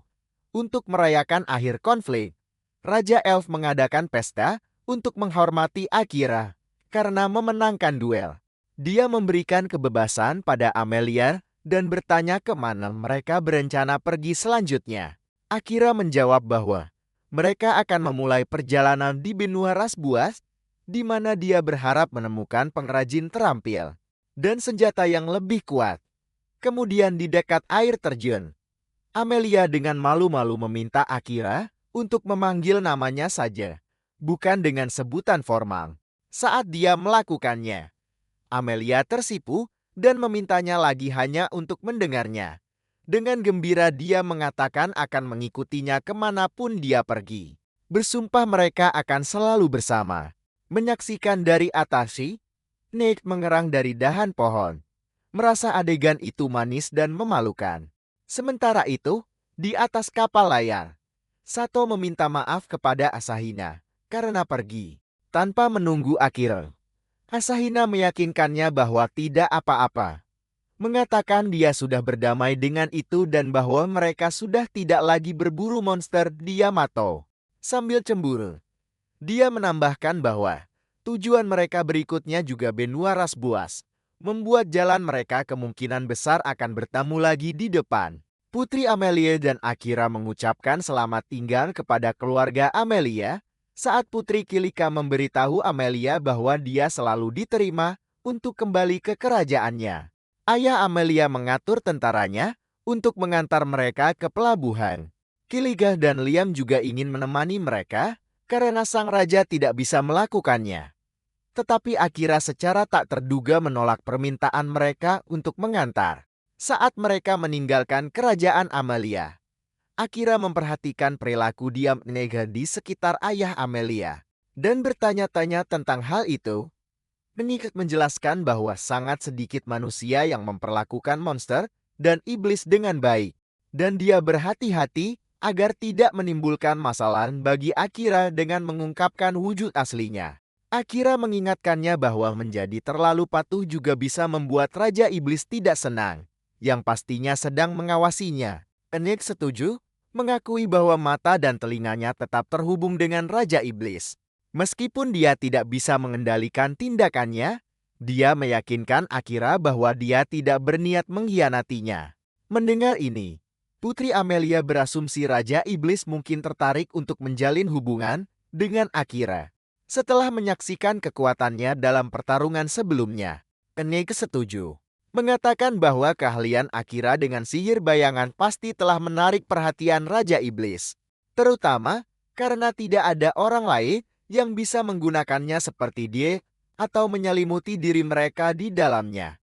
Akira kemudian menjelaskan bahwa dia menggunakan sihir bayangan pada saat itu hanya karena dia takut sihir itu akan membuat Kilika kewalahan. Tidak lama kemudian, Akira tiba-tiba menghentikan para penjaga yang mendorong gerobak dan turun, merasakan sesuatu yang aneh melalui indera deteksinya. Dari hutan terdekat, sekelompok pria diam-diam mengawasi mereka. Saat mereka bergerak mendekat, Akira menyadari mereka memiliki kemampuan deteksi yang serupa. Salah satu penjaga segera mengenali mereka sebagai penculik yang telah menangkap seorang gadis elf. Saat melihat putri elf, para penculik percaya bahwa mereka telah menemukan target berharga untuk menyenangkan pemimpin mereka, Tuan Graham. Tanpa ragu-ragu, para penculik melempar seutas tali dan memerintahkan kelompok Akira untuk mengikat diri mereka sendiri. Akira dengan cepat menyembunyikan kehadirannya, mencuri senjata mereka dan menjatuhkan mereka ke tanah. Setelah mereka dilumpuhkan, dia menunjukkan dirinya lagi dan menginstruksikan para penjaga untuk menggunakan tali yang sama untuk mengikat para penculik. Sementara itu, Putri Amelia membebaskan gadis elf yang ditangkap. Salah satu penjaga kemudian teringat bahwa nama Graham yang disebutkan oleh para penculik terdengar tidak asing. Dia ingat pernah mendengar tentang seorang bangsawan bernama Graham dari Uruk, negara terbesar kaum manusia buas. Akira menginstruksikan penjaga itu untuk membawa para penculik yang ditangkap kembali ke istana, sementara dia dan teman-temannya melanjutkan perjalanan sendirian. Penjaga itu ragu-ragu karena ingin mengikuti perintah raja untuk mengantar mereka. Tapi Knight meyakinkannya bahwa dia sudah bisa merasakan garam di udara. Sebuah tanda bahwa pelabuhan sudah dekat. Tidak lama kemudian, mereka tiba di pelabuhan. Akira memberitahu Amelia bahwa mereka akan mengatur senjata mereka setelah tiba di tujuan berikutnya. Karena dia berencana untuk berlatih dan menjadi lebih kuat di sana. Amelia terkejut bahwa Akira masih mencari kekuatan lebih meskipun dengan kekuatannya saat ini. Akira menjelaskan bahwa dia hanya ingin menjadi cukup kuat untuk membalaskan kematian Komandan Saran. Enid kemudian menyebutkan bahwa pelabuhan itu memiliki sebuah labirin, menyarankan agar dia bisa berlatih di sana saja. Namun, dia memperingatkan bahwa akan butuh beberapa hari untuk mencapainya. Perjalanan laut mereka dimulai dan Amelia sangat senang dengan perjalanan kapal itu, karena ini adalah pertama kalinya dia bepergian lewat laut. Dia dengan antusias membicarakan semua yang dia nikmati, tetapi segera menyadari bahwa Akira tidak memperhatikannya. Dia sangat asik dengan sebuah buku yang membuat wanita itu terkejut dan sedikit kesal. Sepanjang perjalanan Akira tetap diam, tenggelam dalam bacaannya sementara Amelia menyendiri dan akhirnya tertidur dengan perasaan kecewa. Ketika mereka akhirnya sampai di Brute, benua kaum manusia hewan, mereka turun di kota pelabuhan Ur. Akira memperhatikan bahwa manusia dipaksa melakukan semua pekerjaan berat di sana. Saat mereka mencari tempat tinggal, sekelompok kaum manusia hewan menghadang mereka, memerintahkan Akira untuk menjauh dari Amelia. Yang mengejutkan mereka, Akira tetap tenang dan percaya diri. Dia hanya menyuruh mereka menyingkir. Kaum manusia hewan itu meremehkannya, dan ketika mereka bersiap menyerang, Akira mengaktifkan sihir bayangannya untuk membutakan mereka sementara. Hal itu memungkinkan kelompoknya lewat tanpa menimbulkan masalah lebih lanjut. Knight diam-diam mengagumi betapa mudahnya dia menangani situasi tersebut. Saat mereka berjalan lebih jauh ke dalam kota, Amelia memperhatikan tatapan ketakutan orang-orang dan bertanya pada Knight. Mengapa mereka tampak ketakutan deh? Nick menjelaskan bahwa di benua ini, kucing hitam sering ditakuti dan dibenci. Tanpa sepengetahuan mereka, seorang wanita yang pernah bertemu Akira di kerajaan Komandan Saran kebetulan berada di kota yang sama. Dia melihat Akira dan Amelia saat mereka lewat, tetapi bersembunyi agar tidak terlihat olehnya. Malamnya, mereka makan malam dan beristirahat di penginapan yang telah mereka pesan. Akira memastikan kamar mereka memiliki 2 tempat tidur agar mereka bisa beristirahat terpisah. Ketika Amelia masuk, dia terkejut dengan betapa besarnya setiap tempat tidur dan berkomentar bahwa 1 tempat tidur saja sudah cukup luas untuk mereka berdua. Iya, menyadari situasi antara Akira dan Amelia dan memutuskan untuk memberi mereka waktu. Dia memberitahu tuannya, Akira, bahwa dia akan pergi menemui seseorang malam itu, sehingga keduanya bisa memiliki privasi. Selama Knight pergi, Amelia mandi dan pada saat dia selesai, Akira sudah tertidur pulas. Sambil tersenyum lembut, dia memberinya sebuah kecupan ringan. Sebelum berbaring di sampingnya di ranjang yang sama. Pada pagi harinya, Kenigit kembali dan membangunkan Akira. Ketika dia membuka matanya dan melihat Amelia tertidur di sebelahnya, dia terkejut, mengeluarkan seruan kaget yang juga membangunkan Amelia. Nih tetap tenang. Dia menyuruh mereka untuk berpakaian karena seorang tamu akan segera datang. Setelah mereka bersiap, Triad menyambut tamu itu masuk. Seorang pria bernama Crow yang dia perkenalkan sebagai seorang pandai besi. Dia menjelaskan bahwa dia mencari bantuannya pada malam sebelumnya. Crow sendiri berkomentar bahwa sang mimpi buruk dari Atlas, merujuk pada Knie, telah memanggilnya, membuatnya tidak punya pilihan lain selain datang. Amelia awalnya bingung dengan julukan itu, sampai Knie menjelaskan bahwa dialah yang mengundang Crow ke benua tersebut. Karena reputasinya sebagai pandai besi terbaik di dunia, Akira dan Amelia memperkenalkan diri mereka kepadanya. Crow lalu meminta untuk melihat senjata Akira. Setelah memeriksanya, dia langsung mengenali tanda-tanda Keusar dan menyimpulkan bahwa Akira telah bertarung dengan sengit di dalam labirin besar La Entinan. Amelia terkejut dengan wawasannya. Akira bertanya, apakah senjatanya bisa diperbaiki, dan Crow menjawab bisa, asalkan dia mendapatkan bahan dan dana yang tepat. Akira berjanji akan menyediakan semua yang dibutuhkan dan menambahkan bahwa dia juga ingin dibuatkan 20 alat pembunuh proyektil. Crow terkejut mendengarnya dan menyadari bahwa Akira adalah seorang pembunuh. Dia mengamati bahwa meskipun Akira memiliki bakat, dia masih kurang pengalaman, dan dia ragu apakah Akira bisa menangani senjata semacam itu dengan benar. Amelia merasa tersinggung dengan kata-katanya dan mencoba membela Akira, tetapi dia menghentikannya, mengakui bahwa Crow benar tentang kurangnya pengalamannya. Iya. Kemudian menjelaskan kepada Amelia bahwa Crow lebih dari sekadar pandai besi. Dia pernah menjadi anggota dari Parti Pahlawan terakhir. Sebuah fakta yang membuat penilaiannya memiliki bobot yang besar. Crow meletakkan selembar kertas di atas meja berisi daftar bahan yang dibutuhkan untuk memperbaiki pedang Akira dan menempa alat-alat baru. Bersama dengan total perkiraan biaya, dia membawa senjata yang rusak itu dan memberitahu Akira untuk menghubunginya setelah dia mengumpulkan semua yang ada di daftar sebelum pergi. Setelah kepergiannya, Nate meyakinkan Akira bahwa Crow dapat dipercaya dan sangat terampil meskipun penampilannya kasar. Akira kemudian bertanya, di mana dia bisa mendapatkan bahan dan uang yang diminta Crow. Nate menyarankan agar dia menjelajahi dan berburu monster di labirin terdekat. Menjelaskan bahwa itu adalah cara termudah dan tercepat untuk mengumpulkan sumber daya. Akira mempertimbangkan sarannya dan menyadari itu adalah kesempatan sempurna tidak hanya untuk mengumpulkan bahan, tetapi juga untuk memperkuat dirinya lebih jauh.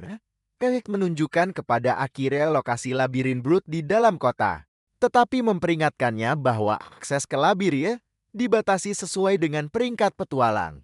Kemudian, Amelia meminta izin kepada Akira untuk mengunjungi Crow, dan dia setuju tetapi memerintahkan Negan untuk menemaninya. Sementara dia melakukan riset sebelum menuju ke labirin, dia juga mengingatkan Grace bahwa dia bisa menghubunginya melalui telepati jika terjadi sesuatu. Grace setuju dan mengikuti Amelia. Ketika Amelia tiba di bengkel Crow, dia memulai percakapan tentang kegagalan Parti Pahlawan sebelumnya untuk mengalahkan Raja Iblis. Crow mengonfirmasi bahwa hanya 2 anggota yang selamat, sang pahlawan dan seorang biasman. Mengetahui bahwa Crow termasuk di antara yang selamat, Amelia menyimpulkan dia pasti sangat kuat. Dia kemudian memintanya untuk mengajarinya cara bertarung, tetapi Crow menolak, mengatakan dia tidak lagi menerima murid. Amelia dengan penasaran bertanya, apakah dia pernah menerima murid sebelumnya, dan Crow mengakui pernah, tetapi tidak ada satupun yang terbukti mampu. Dia menjelaskan bahwa mantan muridnya menyerah atau hancur di bawah tekanan.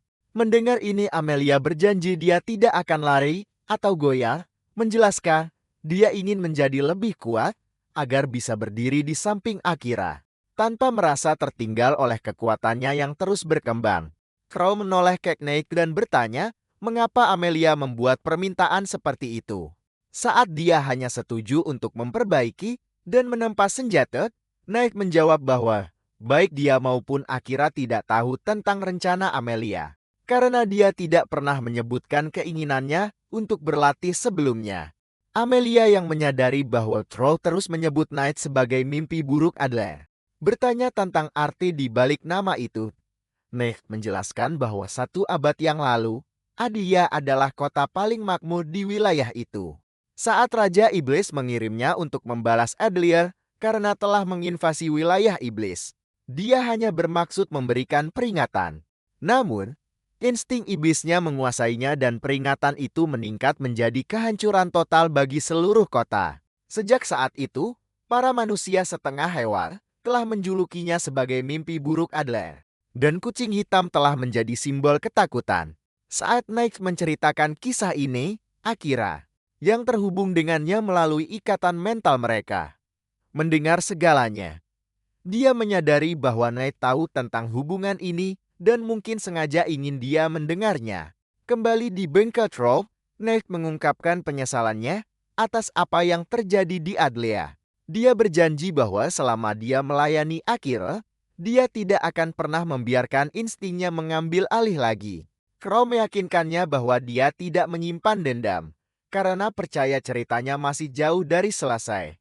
Nate kemudian menyadari Crow mungkin adalah salah satu yang selamat dari Adlia dan bertanya, apakah dia kehilangan seseorang hari itu. Dia berkata bahwa jika dia bertanggung jawab atas kehilangannya, dia pantas mati.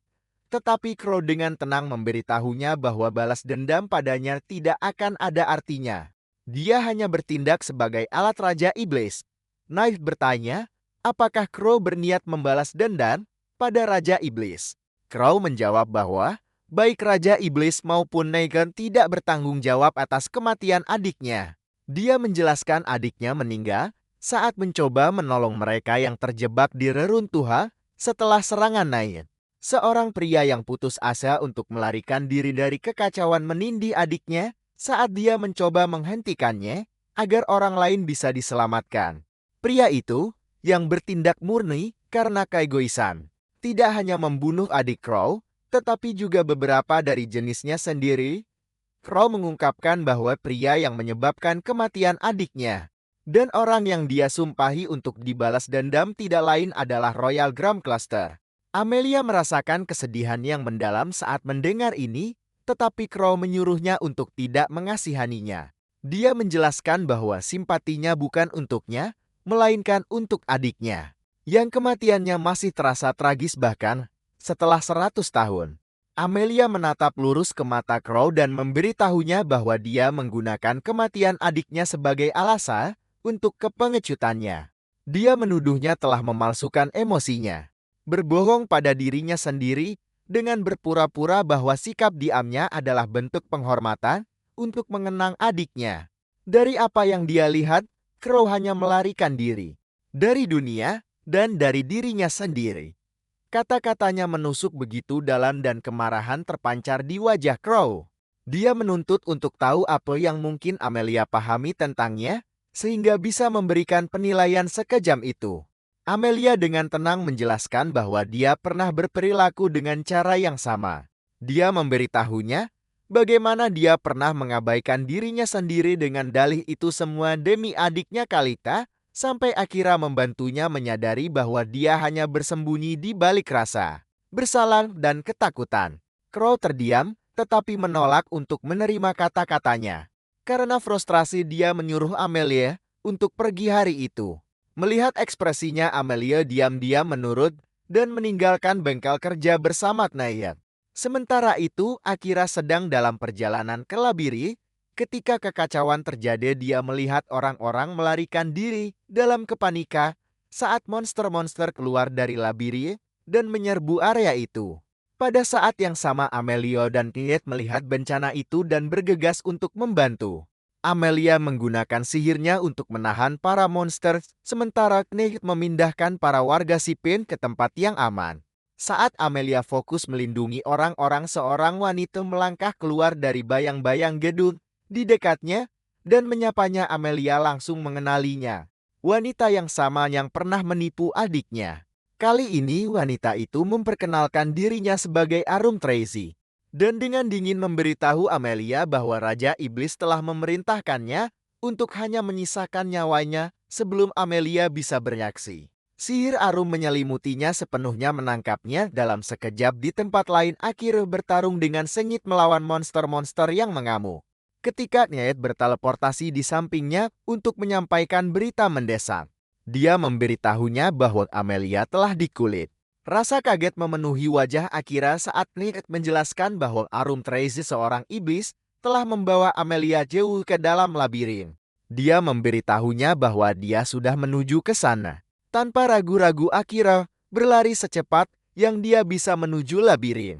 Satu-satunya pikirannya adalah mencapai Amelia sebelum terlambat. Ketika dia tiba, Nyaet menemuinya di pintu masuk meminta maaf karena gagal melindungi Amelia. Tapi Akira tidak membuang waktu untuk mendengarkan. Suaranya rendah dan dingin saat dia menyuruh Nyaet untuk mundur sementara dia yang menangani sisanya. Saat Nyaet mundur, Akira melepaskan kekuatannya. Bayangan-bayangan meledak di sekelilingnya saat dia melepaskan sihir bayangan dan neraka bayangan sekaligus. Ini adalah pertama kalinya dia menggunakan keduanya secara bersamaan. Udara bergetar karena intensitas kemarahan dan kesedihannya. Karena melihat Amelia dalam bahaya memenuhinya dengan emosi yang belum pernah dia rasakan sebelumnya. Pada saat itu, Akira menyadari sesuatu yang mendalam. Di dunianya yang dulu dia tidak akan pernah mengalami perasaan sekuat ini. Tidak pernah peduli pada siapapun selain keluarganya. Tapi sekarang di dunia ini ada orang lain yang menjadi berharga baginya. Seseorang yang pantas untuk diperjuangkan dan dikorbankan. Namun lonjakan kekuatan dan emosi yang luar biasa itu memakan korban. Sihirnya menjadi tidak terkendali dan menguras seluruh tenaganya. Saat sisa-sisa terakhir kekuatannya memudar, Akira pingsan sambil terus memikirkan Amelia. Di saat-saat terakhir sebelum kehilangan kesadarannya, bergegas kembali untuk memeriksa Akira dan menemukannya tidak sadarkan diri. Penggunaan mana Akira melebihi batas aman. Jadi pemulihannya membutuhkan cadangan mana darurat yang diperkuat oleh sihir bayangan. Setelah proses ini selesai, penyembuhannya berakhir dengan sukses. Kemudian Akira dibawa ke rumah Crow di mana dia tinggal selama masa tidak sadarkannya. Saat akhirnya terbangun, dia menemukan Nag di kamar bersamanya. Dia memberitahunya bahwa dia tidak sadarkan diri selama 1 hari 5 jam karena kondisinya yang parah. Ned juga menyebutkan betapa kagumnya dia saat sihir bayangan Akira aktif dengan sendirinya kemarin. Namun Akira memilih untuk tidak membahas topik itu dan lebih fokus pada masalah yang lebih mendesak yang harus mereka selesaikan. Setelah bersiap untuk pergi, Akira bertemu dengan Crow yang sedang mengerjakan beberapa senjata. Dia berterima kasih kepada Crow atas kebaikannya dan memintanya untuk memasukkan biaya pemakaian tempat tidurnya ke dalam tagihan agar dia bisa membayar semuanya nanti. Saat Akira hendak melangkah keluar, Crow menghentikannya dan bertanya kemana tujuannya. Akira menjelaskan bahwa dia berniat menyelamatkan Amelia, tetapi Crow menasihatinya untuk tetap tenang. Crow menunjukkan bahwa sudah lebih dari 1 hari sejak dia terakhir kali melihatnya, dan dia mungkin sudah berada di dunia iblis. Crow juga mengingatkannya bahwa menyerbu ke dunia iblis tanpa senjata adalah tindakan gegabah untuk membantu Crow menawarkan senjata yang diminta Akira sebelumnya. Akira ragu-ragu, merasa tidak pantas menerimanya karena belum membayar, tetapi Crow menyuruhnya untuk tidak khawatir dan membayarnya nanti. Akira merasa sangat berterima kasih atas dukungannya. Sebelum dia pergi, Crow juga memberinya sebuah cincin khusus yang membantu pemakainya menemukan apapun yang mereka cari. Percaya Akira akan menganggapnya berguna. Saat Akira memakai cincin itu menunjuk ke arah labirin brut. Crow mencatat bahwa cincin itu tidak akan menunjukkan arah itu. Jika Amelia sudah berada di dunia iblis, menyadari petunjuk ini adalah semua yang dia butuhkan. Akira berangkat menuju labirin brut dengan Tiger di sisinya. Di dalam labirin, Amelia mencoba memahami Mengapa dia dibawa ke sana? Iblis yang menangkapnya menjelaskan sebagian situasinya, mengungkapkan bahwa dia berakhir di labirin karena kesalahan pemanggilan. Iblis itu sendiri tidak bisa kembali ke dunia iblis karena batasan tertentu. Jadi dia harus melaksanakan perintah Raja Iblis untuk menyerahkan Amelia kepadanya. Dia tahu kegagalan akan memberinya hukuman yang berat. Iblis itu juga sadar Akira mungkin sedang dalam perjalanan ke labirin untuk menyelamatkan Amelia. Tapi dia tidak keberatan jika Amelia mengungkapkan segalanya padanya. Dia sengaja membiarkan Amelia tahu detail tentang situasinya dan perintah Raja Iblis. Sementara itu, Akira dan Nijit mencapai setengah perjalanan ke labirin dan berhenti untuk merencanakan langkah selanjutnya. Dari pengamatan mereka, mereka bisa tahu Amelia kemungkinan besar telah dibawa jauh ke dalam. Saat mereka beristirahat, seorang wanita mendekati mereka. Saat Akira melihat lebih dekat, dia mengenalinya sebagai seseorang yang pernah dia temui sebelumnya, yang mengatakan padanya mereka akan bertemu lagi. Wanita itu dengan mendesak meminta bantuan Akira, mengatakan dia telah mencarinya agar Akira bisa membawanya ke labirin untuk bertemu Amelia. Saat nama Amelia disebut, Akira menjadi tegang dan menuntut untuk tahu bagaimana wanita itu memiliki informasi seperti itu. Wanita itu menjelaskan bahwa dia memiliki sebuah skill bernama Scent Tracker yang memungkinkannya untuk mengikuti aroma Amelia dan menemukannya. Skill yang sama ini juga membantunya mendeteksi bahwa Akira sedang menuju ke arah Amelia. Akira awalnya meragukan kata-katanya, tetapi Knight mengonfirmasi kejujurannya. Jadi dia pun mendengarkannya lebih lanjut. Wanita itu kemudian memperkenalkan dirinya sebagai Lia Lagoon, putri pertama dari negara ras binatang uruk. Dia menjelaskan bahwa dia telah mengetahui ketertarikan Raja Iblis pada sihir kebangkitan Amelia, dan percaya Raja Iblis berniat menggunakannya demi keuntungannya sendiri. Akira bertanya, mengapa dia tidak mendekatinya lebih awal? Dan Lia menjawab dia membutuhkan waktu untuk mengumpulkan cukup bukti untuk mendapatkan kepercayaan Akira. Akira menggunakan skill deteksinya untuk melihat apakah dia berbohong, tetapi menemukan bahwa dia berkata jujur. Dia juga menemukan wanita itu memiliki skill bernama Spirit Barrier yang bisa digunakan untuk melindungi orang lain. Melihat potensi kegunaannya, Akira memutuskan untuk membiarkannya bergabung dengan mereka. Akira naik ke atas Knight seperti biasa dan menyuruh Lia untuk naik juga. Knight ragu-ragu, tidak yakin apakah mereka harus mempercayainya, tetapi akhirnya mengizinkannya. Bersama-sama mereka bertiga memasuki labirin jauh di dalam sana. Amelia juga mengetahui bahwa Raja Iblis menginginkan sihir kebangkitannya. Dia bertanya-tanya mengapa Raja Iblis menginginkannya, karena Iblis sudah abadi. Bahkan Iblis yang menangkapnya mulai mempertanyakan alasan sebenarnya di balik obsesi Raja Iblis terhadap kekuatan Amelia. Saat Akira dan teman-temannya melakukan perjalanan menuju labirin, dia mengingatkan Lia tentang tempat di mana mereka pernah bertemu sebelumnya, kota Redesa. Dia bertanya apa yang Lia lakukan di sana saat itu, dan Lia menjelaskan bahwa dia sedang mencari keluarganya yang hilang. Dia memberitahunya bahwa saat dia masih muda, dia hidup dengan damai di desanya bersama keluarganya. Sampai sebuah slime hitam menyerang. Selama serangan itu, seluruh keluarganya dan banyak penduduk desa ditangkap oleh slime hitam itu. Insiden itu membuatnya benar-benar sendirian. Setelah tragedi itu, keluarga kerajaan Uruk memperhatikan keahlian uniknya dan memutuskan untuk mengadopsinya. Mereka percaya kemampuannya bisa berguna untuk melindungi kerajaan. Sejak saat itu, dan seterusnya dia menjadi seorang putri, mendapatkan perlindungan sekaligus pengaruh. Dengan wewenang barunya, dia mulai menyelidiki insiden slime hitam itu lagi. Bertekad untuk mengungkap apa yang sebenarnya terjadi. Pencariannya akhirnya membawanya ke Reddit, di mana dia bertemu dengan Akira. Kemudian Leah melanjutkan ceritanya, mengungkapkan kebenaran menyakitkan yang dia temukan. Dia mengetahui bahwa keluarga dan penduduk desanya yang ditangkap telah dikorbankan untuk memanggil seorang pahlawan dari dunia lain. Pengungkapan itu menghancurkannya. Saat Akira mendengar ini, dia merasa bersalah dan mengatakan kepadanya bahwa dia pasti termasuk orang yang dibencinya, karena dia adalah salah satu pahlawan yang dipanggil. Leh dengan cepat meyakinkannya bahwa dia tidak menyalahkannya atau pahlawan lainnya.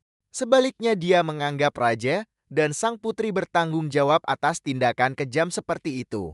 Akira setuju dengannya, mengatakan bahwa dia tidak sendirian dalam kebenciannya terhadap raja.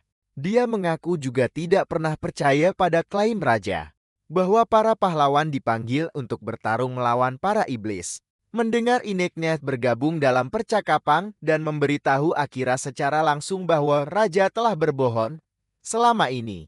Dia menjelaskan, para iblis belum pernah mencoba penaklukan atau invasi selama lebih dari 1 abad. Kebencian terhadap mereka hanya bertahan karena ras lain terus melihat iblis sebagai kejahatan berdasarkan cerita lama dan prasangka. Tidak lama kemudian mereka sampai di pintu masuk labirin. Leh memperingatkan Akira bahwa untuk masuk lebih dalam, mereka harus melawan banyak monster. Tanpa ragu-ragu, Akira mengajukan diri untuk menghadapi mereka sendirian. Tapi Knight tidak setuju dengan rencananya yang gegabah. Akira kemudian menyarankan agar Knight berubah ke wujud iblisnya untuk bergerak lebih cepat dan membereskan para monster dengan lebih efisien. Knight ragu-ragu, takut dia mungkin kehilangan kendali jika berubah wujud, tetapi Akira meyakinkannya. Dia berjanji selama dia ada di sisinya, dia akan selalu menyadarkannya kembali. Mempercayai kata-katanya, Knight setuju dan berubah ke wujud iblisnya. Setelah berubah wujud, kekuatannya meningkat pesat. Akira dan Leh naik ke punggungnya dan bersama-sama mereka bergerak cepat melewati labirin. Kekuatan Knight membuatnya bisa mengalahkan setiap monster di setiap lantai dengan mudah. Akira tetap waspada sepanjang waktu. Dia memastikan untuk memanggil namanya setiap kali energinya mulai terasa tidak stabil, mencegahnya mengamuk. Saat mereka melanjutkan perjalanan, Akira mulai bertanya-tanya, mengapa orang menganggap iblis sebagai makhluk yang begitu mengerikan? Lieutenant, menjelaskan kepercayaan ini berasal dari sejarah kuno. Raja iblis pertama pernah menyerang ras lain. Sebagai balas dendam, karena dipaksa ke benua tandus penuh gunung berapi, tindakan itu menciptakan kebencian dan ketakutan selama beberapa generasi yang masih ada hingga hari ini. Knight kemudian memberitahu Akira bahwa menurut ramalan, pahlawan yang dipanggil ditakdirkan untuk membunuh Raja Iblis. Dia menceritakan lebih banyak tentang kisah Raja Iblis saat ini. Istrinya terbunuh beberapa generasi yang lalu, bukan oleh seorang pahlawan, tetapi oleh seorang prajurit bodoh yang ingin mendapatkan ketenaran. Sejak saat itu, Raja Iblis dikenal sebagai penguasa yang baik dan lembut, yang mencintai rakyat dan keluarganya. Mendengar ini, Akira mulai menyadari bahwa kebencian dunia yang sudah lama terhadap iblis mungkin dibangun di atas kesalahpahaman dan duka selama berabad-abad daripada kebenaran. Sekarang, setelah Raja Iblis yang sama telah memerintahkan penculikan Amelia, Akira tidak lagi peduli dengan reputasi penguasa itu sebagai makhluk yang baik dan lembut. Yang bisa dia pikirkan hanyalah membuat Raja Iblis membayar perbuatannya. Kemarahannya melebihi akal sehatnya, dan satu-satunya tujuannya adalah penyelamatan Amelia dan balas dendam atas penderitaannya. Namun, Knight mencoba membuat Akira melihat sesuatu dari sudut pandang yang lebih luas. Dia menjelaskan bahwa tidak semua Raja Iblis itu sama. Beberapa bijaksana dan berbelas kasih, sementara yang lain kejam dan memandang ras lain sebagai makhluk tidak berharga yang pantas untuk dihancurkan. Akira mendengarkan dan mengerti maksudnya. Dia menyadari bahwa bahkan di antara iblis pun ada yang baik dan jahat. Meski begitu, tekadnya untuk menyelamatkan Amelia tetap kuat. Ketika mereka akhirnya mencapai bagian terdalam labirin, Amelia melihat Akira begitu dia masuk. Rasa lega dan tidak percaya bercampur di wajahnya saat melihatnya hidup dan sehat. Akira segera menghadapi iblis yang menangkapnya, menyatakan niatnya untuk membawa Amelia kembali. Iblis itu menolak untuk menurun, dan suasana dengan cepat berubah saat keduanya bersiap untuk bertarung. Tepat sebelum pertarungan dimulai, iblis itu menerima pesan dari atasannya. Perintahnya jelas, dia harus membunuh Akira, tetapi memastikan Amelia tetap hidup. Mendengar ini membuatnya senang dan dia bersiap untuk menyerang. Namun, Knight merasa tidak nyaman. Merasakan ada sesuatu yang lebih dari perintah yang diucapkan. Knight melepaskan sejumlah besar kekuatan untuk mendukung Akira, tetapi beban itu terlalu berat baginya. Dia kembali ke wujud kucing kecilnya. Kekuatannya terkuras habis. Kelelahan, dia memberitahu Akira bahwa dia harus beristirahat dan tidak bisa bertarung untuk saat ini. Akira mengangguk dan menoleh ke Lia, memintanya untuk membuat penghalang pelindung di sekelilingnya. Lia segera merapalkan penghalang rohnya untuk melindunginya sebelum iblis itu menerjang maju. Pertarungan dimulai dengan sengit. Akira menghindar dan membalas, tetapi meskipun dilindungi penghalang, tombak iblis itu melukainya. Lia terkejut melihat sihirnya gagal menahan serangan. Neil, yang mengawasi dengan lemah dari dekat, menjelaskan bahwa tombak itu diselimuti aura yang padat dan mematikan.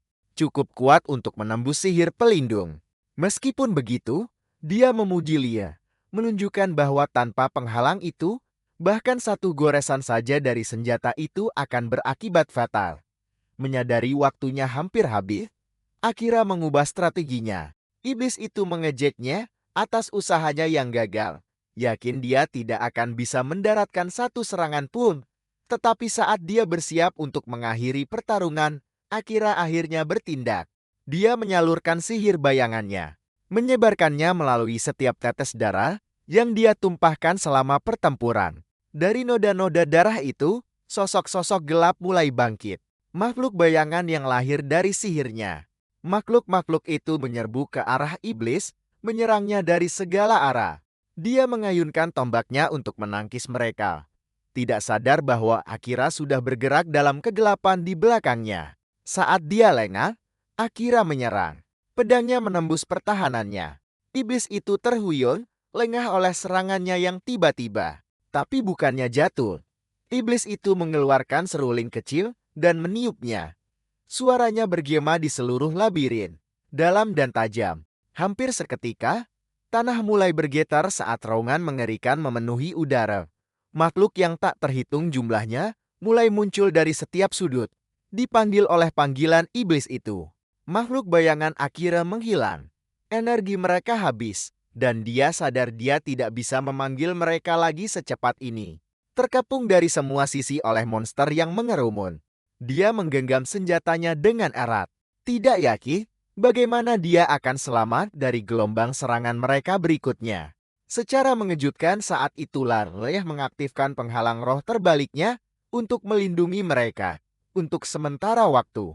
Meskipun dia pingsan setelah melakukannya, namun penghalang itu membantu mereka membersihkan semua monster. Amelia dengan gembira pergi menemui Akira di mana dia berada. Kemudian Akira kembali ke wanita iblis itu. Dan tanpa berpikir dua kali wanita iblis itu memerintahkannya untuk segera membunuhnya sebelum dia pulih, karena tahu dia tidak akan menyerah. Sementara itu Akira tahu di lubuk hatinya bahwa jika Komandan serang ada di sana bersamanya, dia akan menasihatinya untuk tidak terlalu membebani dirinya karena wanita iblis itu. Tepat pada saat itu sebuah lingkaran teleportasi muncul saat salah satu iblis berbicara kepada wanita iblis itu.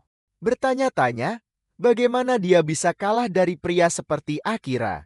Tapi dia segera menyadari Akira pastilah lawan yang tidak sepadan untuknya saat mereka menghadapi Mahiro sang ksatria menasihati Akira untuk tidak menghadapinya secara langsung. Akira sudah memahami ini dan mencoba untuk tidak bertindak gegabah. Mahiro menggunakan sebuah mantra yang membungkus di sekitar Orum dan melemparkannya ke dinding, menganggapnya sebagai seseorang yang terlalu lemah untuk bertarung dan menyuruhnya untuk tidur saja. Mahiro kemudian menggunakan mantra lain untuk menghancurkan penghalang lehan di sekitar Akira dan Amelia. Lia pun terkejut dan Akira mendesaknya untuk menyingkir, tetapi Mahiro memperjelas bahwa dia bukanlah targetnya. Mahiro melanjutkan dengan mantra yang membuat Amelia pingsan, membuatnya lebih mudah untuk dia bawa. Akira menjadi sangat marah dan Mahiro menikmati memprovokasinya. Terhibur oleh ekspresi dingin Akira, Meskipun Akira marah, dia tahu dia hampir tidak punya kesempatan untuk menang. Jadi dia fokus mencari cara untuk membawa Amelia keluar dengan selamat. Tetapi Mahiro memasang lingkaran sihir penghalang di sekitar semua jalan keluar. Bertekad untuk tidak membuang waktu mengejar Akira. Akira menjadi tidak yakin dengan langkah selanjutnya. Sihir bayangannya masih dalam masa jeda dan dia tidak bisa mengandalkan penyembunyian kehadirannya. Mahiro tiba-tiba menyebutkan nama keluarga Akira, membandingkannya dengan nama Oda Nobunaga, dan mengungkapkan bahwa dia pernah tinggal di Jepang sebelum berakhir di dunia ini. Nama aslinya adalah Abe Mahiro. Akira menjadi semakin bingung. Tidak dapat mengerti mengapa Mahiro bekerja dengan para iblis. Mahiro melancarkan serangan lain. Akira menghindar, tetapi mantra yang kembali menyerempetnya dari belakang. Akira melesat maju untuk menyerang, tetapi Mahiro menghindar dan membentuk lingkaran sihir yang memungkinkannya menembakkan lebih banyak mantra. Akira menghindar lagi dan mengaktifkan sihir bayangannya yang menyerap serangan Mahiro. Mahiro mengakui keunikan sihir Akira, tetapi menyadari bahwa mana Akira hampir habis dan kekuatannya jauh dari maksimal. Dia ingin melihat Akira dengan kekuatan penuh, tetapi mengklaim dia tidak diizinkan membuang terlalu banyak waktu. Mahiro kemudian memanggil dua lingkaran sihir baru. Pada saat itu Knight memberitahu Akira bahwa istirahat singkat telah memulihkan sihirnya. Mahiro menyadari bahwa Knight berniat untuk berpihak pada Akira. Sementara Knight menyatakan melalui telepati bahwa dia tidak lagi berencana untuk kembali ke sisi Raja Iblis. Dia memberitahu Akira bahwa dia ingin membatalkan fakta mereka, yang bisa dilakukan dengan persetujuan bersama. Dia percaya satu-satunya cara untuk membunuh Mahiro adalah dengan mengorbankan dirinya sendiri dan berkata dia tidak bisa membiarkan Akira mati di sana. Akira menolak permintaannya yang membuat Knight tertegun. Mahiro memperhatikan bahwa Akira sedang berkomunikasi dengan Knight dan menunggu, menyatakan bahwa ini akan menjadi percakapan terakhir mereka. Akira percaya dia tidak bisa menang sendirian, tetapi berpikir mereka bisa mengalahkan Mahiro bersama-sama. Dan dia memutuskan untuk mempercayakan hidupnya kepada Knight, mengharapkan hal yang sama sebagai balasannya. Knight mengenali tekadnya. Sebuah cahaya keemasan muncul dari dahinya, mengubahnya menjadi mendiang Sageseron Methre. Dia menjelaskan melalui telepati bahwa ini adalah satu-satunya wujud yang cukup kuat untuk menandingi Mahiro. Tetapi dia hanya bisa mempertahankannya untuk waktu yang singkat. Jadi mereka harus menyelesaikan pertarungan dengan cepat. Mahiro melepaskan rentetan mantra dan mereka berdua menghindar. Knight mengangkat tangannya dan merapal mantra, memanggil palu cahaya. Mahiro merespons dengan mengaktifkan lingkaran sihir emas besar yang mengeluarkan bayangan tak terhitung jumlahnya. Akira menyadari bahayanya dan mendesak Knight untuk maju. Knight menyerang dengan palu cahaya, tetapi penghalang Mahiro menangkisnya. Dia kemudian menciptakan penghalang lain dan mengirimkan serangan yang menghujani dari atas. Akira menghindar dan memanggil wujud berlapis bayangannya untuk menyerang Mahiro secara langsung.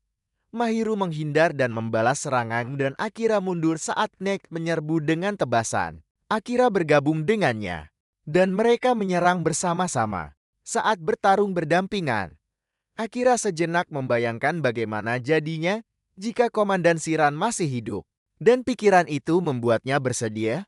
Di tengah kekacauan, Akira berhasil melancarkan tebasan di punggung Mahiro. Knight memperingatkannya bahwa transformasinya akan segera memudar. Dan Akira berjanji akan mengakhiri pertarungan dengan serangan berikutnya, tetapi Mahiro menyeringai dan menjentikkan jarinya. Dalam sekejap, Akira ditusuk dari belakang oleh Amelia. Amelia ngeri saat menyadari apa yang telah dilakukannya dan Knight serta Leah terkejut dengan pergantian peristiwa yang tiba-tiba itu. Amelia berlutut di samping Akira saat dia roboh, meminta maaf sambil berlinang air mata. Knight kembali ke wujud aslinya dan bergegas menghampirinya. Akira dengan lemah memberitahu Amelia bahwa itu bukan salahnya. Knight menunjukkan bahwa Mahiro pasti telah memasang mantra pada Amelia sejak awal. Mahiro secara terang-terangan mengonfirmasi hal ini dan menjelaskan bahwa mantra marionette menarik keluar 100% kekuatan subjeknya, kekuatan laten dan bahkan menambahkan statistiknya sendiri. Membuat korban menjadi senjata yang sempurna, Akira berjuang untuk tetap sadar, bersikeras bahwa dia belum boleh mati karena dia masih harus menyelamatkan Amelia, membalaskan kematian Saran dan kembali ke rumah. Sebuah suara otomatis tiba-tiba mengumumkan bahwa luka-lukanya melebihi batas yang dapat diterima. Sihir bayangannya mengaktifkan mode pemulihan dengan sendirinya, mengelilinginya dengan aura bercahaya. Rinke terkejut, tetapi mengenali efek itu dari sebelumnya. Mahiro mencoba menyerang Akira. Selama proses itu, tetapi setiap serangannya dibatalkan oleh cahaya tersebut. Setelah beberapa saat, penyembuhannya selesai. Akira bangkit berdiri dengan sedikit susah payah. Suara otomatis beralih ke mode tempur, mengidentifikasi iblis Mahiro kelas perajin sihir sebagai target utama. Mahiro menjadi tegang saat dia menyadari bahwa kehadiran Akira terasa berbeda. Mereka saling menyerbu, dan dalam bentrokan singkat, Akira menyerang Mahiro. Mahiro segera membalas dengan mantra, pusaran pedang, dan mengarahkannya pada Akira. Akira membatalkannya dengan sihir bayangannya, dan kemudian menggunakan ikatan bayangan, mengencangkan sulur-sulur gelap di sekitar Mahiro dan menahannya di tempat. Mahiro bertanya-tanya dengan kerah, apakah ada sesuatu yang lain yang mengendalikan Akira? Suara otomatis itu merespons dengan peringatan, memerintahkan Mahiro untuk membatalkan mantra pada Amelie dan mundur. Tetapi Mahiro menolak, bersikeras bahwa manusia tidak akan pernah bisa menandingi iblis. Mahiro mengaktifkan lingkaran sihir di atas Amelia. Dia menyadari tidak bisa bergerak saat jarum-jarum terbentuk dan mengarah padanya. Akira melihat ini dan langsung bergegas untuk melindunginya. Jarum-jarum itu menghilang begitu saja alih-alih menusuknya. Crow telah tiba dan mengganggu mantra Mahiro. Mahiro menyadari kemunculan Crow dan mengomentari umurnya yang panjang di luar dugaan. Crow mengakui bahwa dia tidak lagi berada di puncak kekuatannya, tapi dia masih punya cukup kekuatan untuk melawan Mahiro. Mahiro mengakui bahwa Crow telah menghilangkan semua sihirnya dan membuat sebuah lingkaran teleportasi. Memutuskan untuk mundur untuk saat ini. Crow membiarkan lingkaran teleportasi itu berlanjut, dan Mahiro kabur bersama AM. Lia bergegas menghampiri Crow, terkejut karena dia muncul. Akira bertanya, bagaimana Crow tahu iblis dan Leo ada di sana. Tapi Crow hanya menyuruh Akira beristirahat, dan Akira pun langsung tertidur. Kemudian, Akira terbangun di dalam sebuah bangunan dan mendapati Amelia duduk di sampingnya. Tenik memberitahunya bahwa dia telah pingsan selama 3 hari dan 5 jam. Akira merasa lega karena Amelia aman bersama mereka. Tak lama kemudian Crow masuk ke kamar. Dia menjelaskan bahwa Lia baik-baik saja dan telah dikirim kembali ke istana kerajaan. Dan Akira berkata akan berterima kasih padanya jika mereka bertemu lagi. Crow kemudian memanggil teman-teman Akira yang masuk ke kamar dan mengejutkannya. Gillis menjelaskan bahwa dia sudah lama mengenal Crow dan bahwa parti pahlawan telah menjadi semakin kuat. Jadi mereka datang untuk meminta senjata yang lebih baik pada Crow. Asahina mengungkapkan rasa leganya karena menemukan Akira. Dan Kisuke menambahkan bahwa Gillis memandu Asahina untuk mematahkan kutukan pada semua orang. Asahina meminta maaf karena tidak berbuat lebih banyak untuk membela Akira saat terkena kutukan. Dan Kisuke berterima kasih karena Akira telah menghilangkan kutukan itu, tetapi juga mengaku frustrasi karena Akira pergi sendirian, bukannya mengandalkannya setelah kutukan itu dipatahkan. Setelah itu, Akira bertanya tentang ketidakhadiran Gillis di istana. Gillis mengungkapkan bahwa dia bukan lagi seorang ksatria dan telah diberhentikan dari posisinya. Gillis menjelaskan bahwa raja menganggap ordo mereka sebagai gangguan dan tidak melihat nilai dalam mempertahankan ksatria sepertinya. Asahina mengungkapkan betapa lama dia telah menunggu untuk bertemu Akira lagi dan betapa dia ingin mereka maju bersama mulai sekarang. Knight langsung menolak ide itu, bersikeras bahwa hanya dialah satu-satunya partner yang dibutuhkan Akira. Asahina menjadi kesal karena dia tidak sedang berbicara dengannya. Dan Knight membalas dengan frustrasi. Akira turun tangan dan menyuruh mereka berdua untuk tenang. Dia merasa lega melihat kelompok pahlawan terlihat sehat dan kuat. Dan dia bertanya, apa rencana mereka selanjutnya? Kusuke menjelaskan bahwa tujuan mereka adalah mengalahkan Raja Iblis. Knight beraksi seketika, membentak mereka atas keputusan itu. Salah satu gadis di kelompok itu menjadi jengkel dengan sikap Knight, menunjukkan bahwa Knight telah memancing keributan dengan Asahina dan Kisuke sejak mereka tiba. Akira membuka jendela dan menyuruh Neige untuk meninggalkan mereka agar dia bisa berbicara dengan baik dan meskipun dia tidak senang, dia meninggalkan ruangan. Akira kemudian bertanya pada Kisuke mengapa kelompok itu ingin mengalahkan Raja Iblis. Kisuke menjelaskan bahwa dia percaya dengan melakukan itu akan memaksa Raja Reddit untuk bernegosiasi dengan mereka, memungkinkannya untuk menuntut agar seluruh kelas mereka dikirim kembali ke dunia asal mereka. Kusuke meminta bantuan Akira karena Akira jauh lebih kuat dari mereka. Dan Asahina juga meminta Akira untuk bertarung bersama mereka.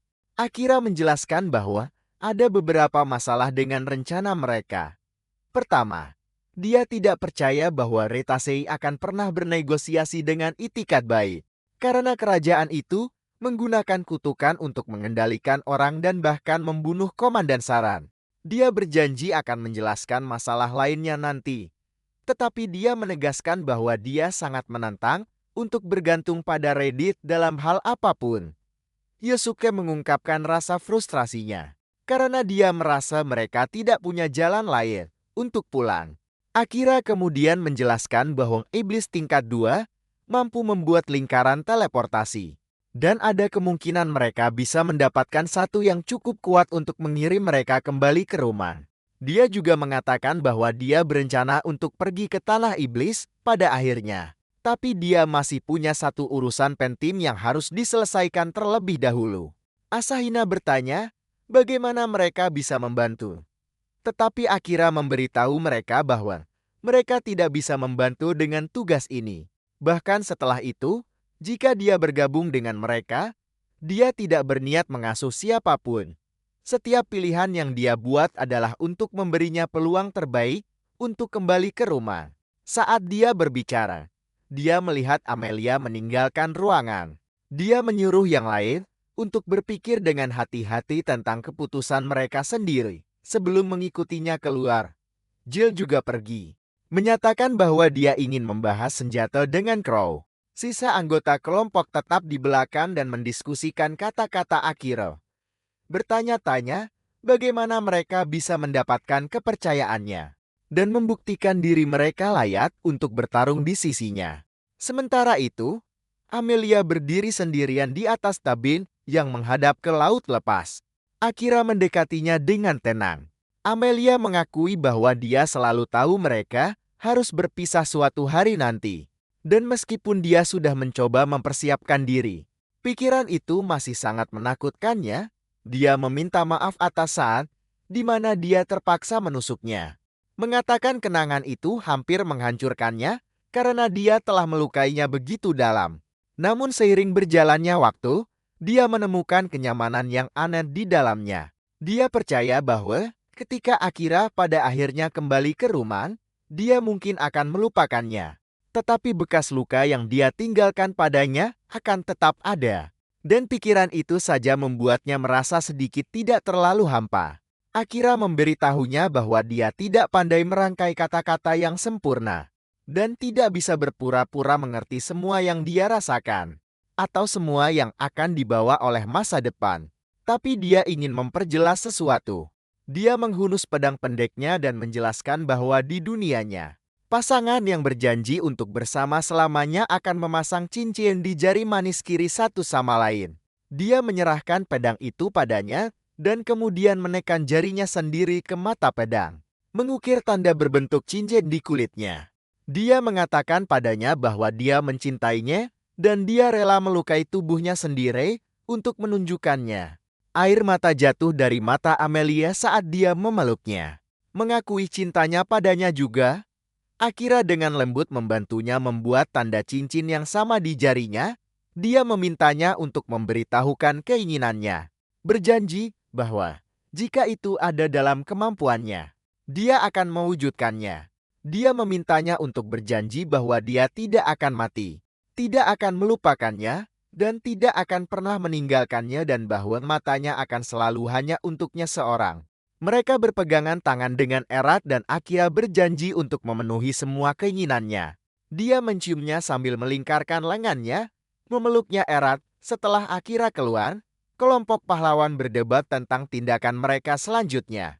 Tamoya mengungkapkan bahwa dia mendapat informasi baru tentang sebuah festival yang akan diadakan di kota terdekat saat dia berada di guild. Dia menjelaskan bahwa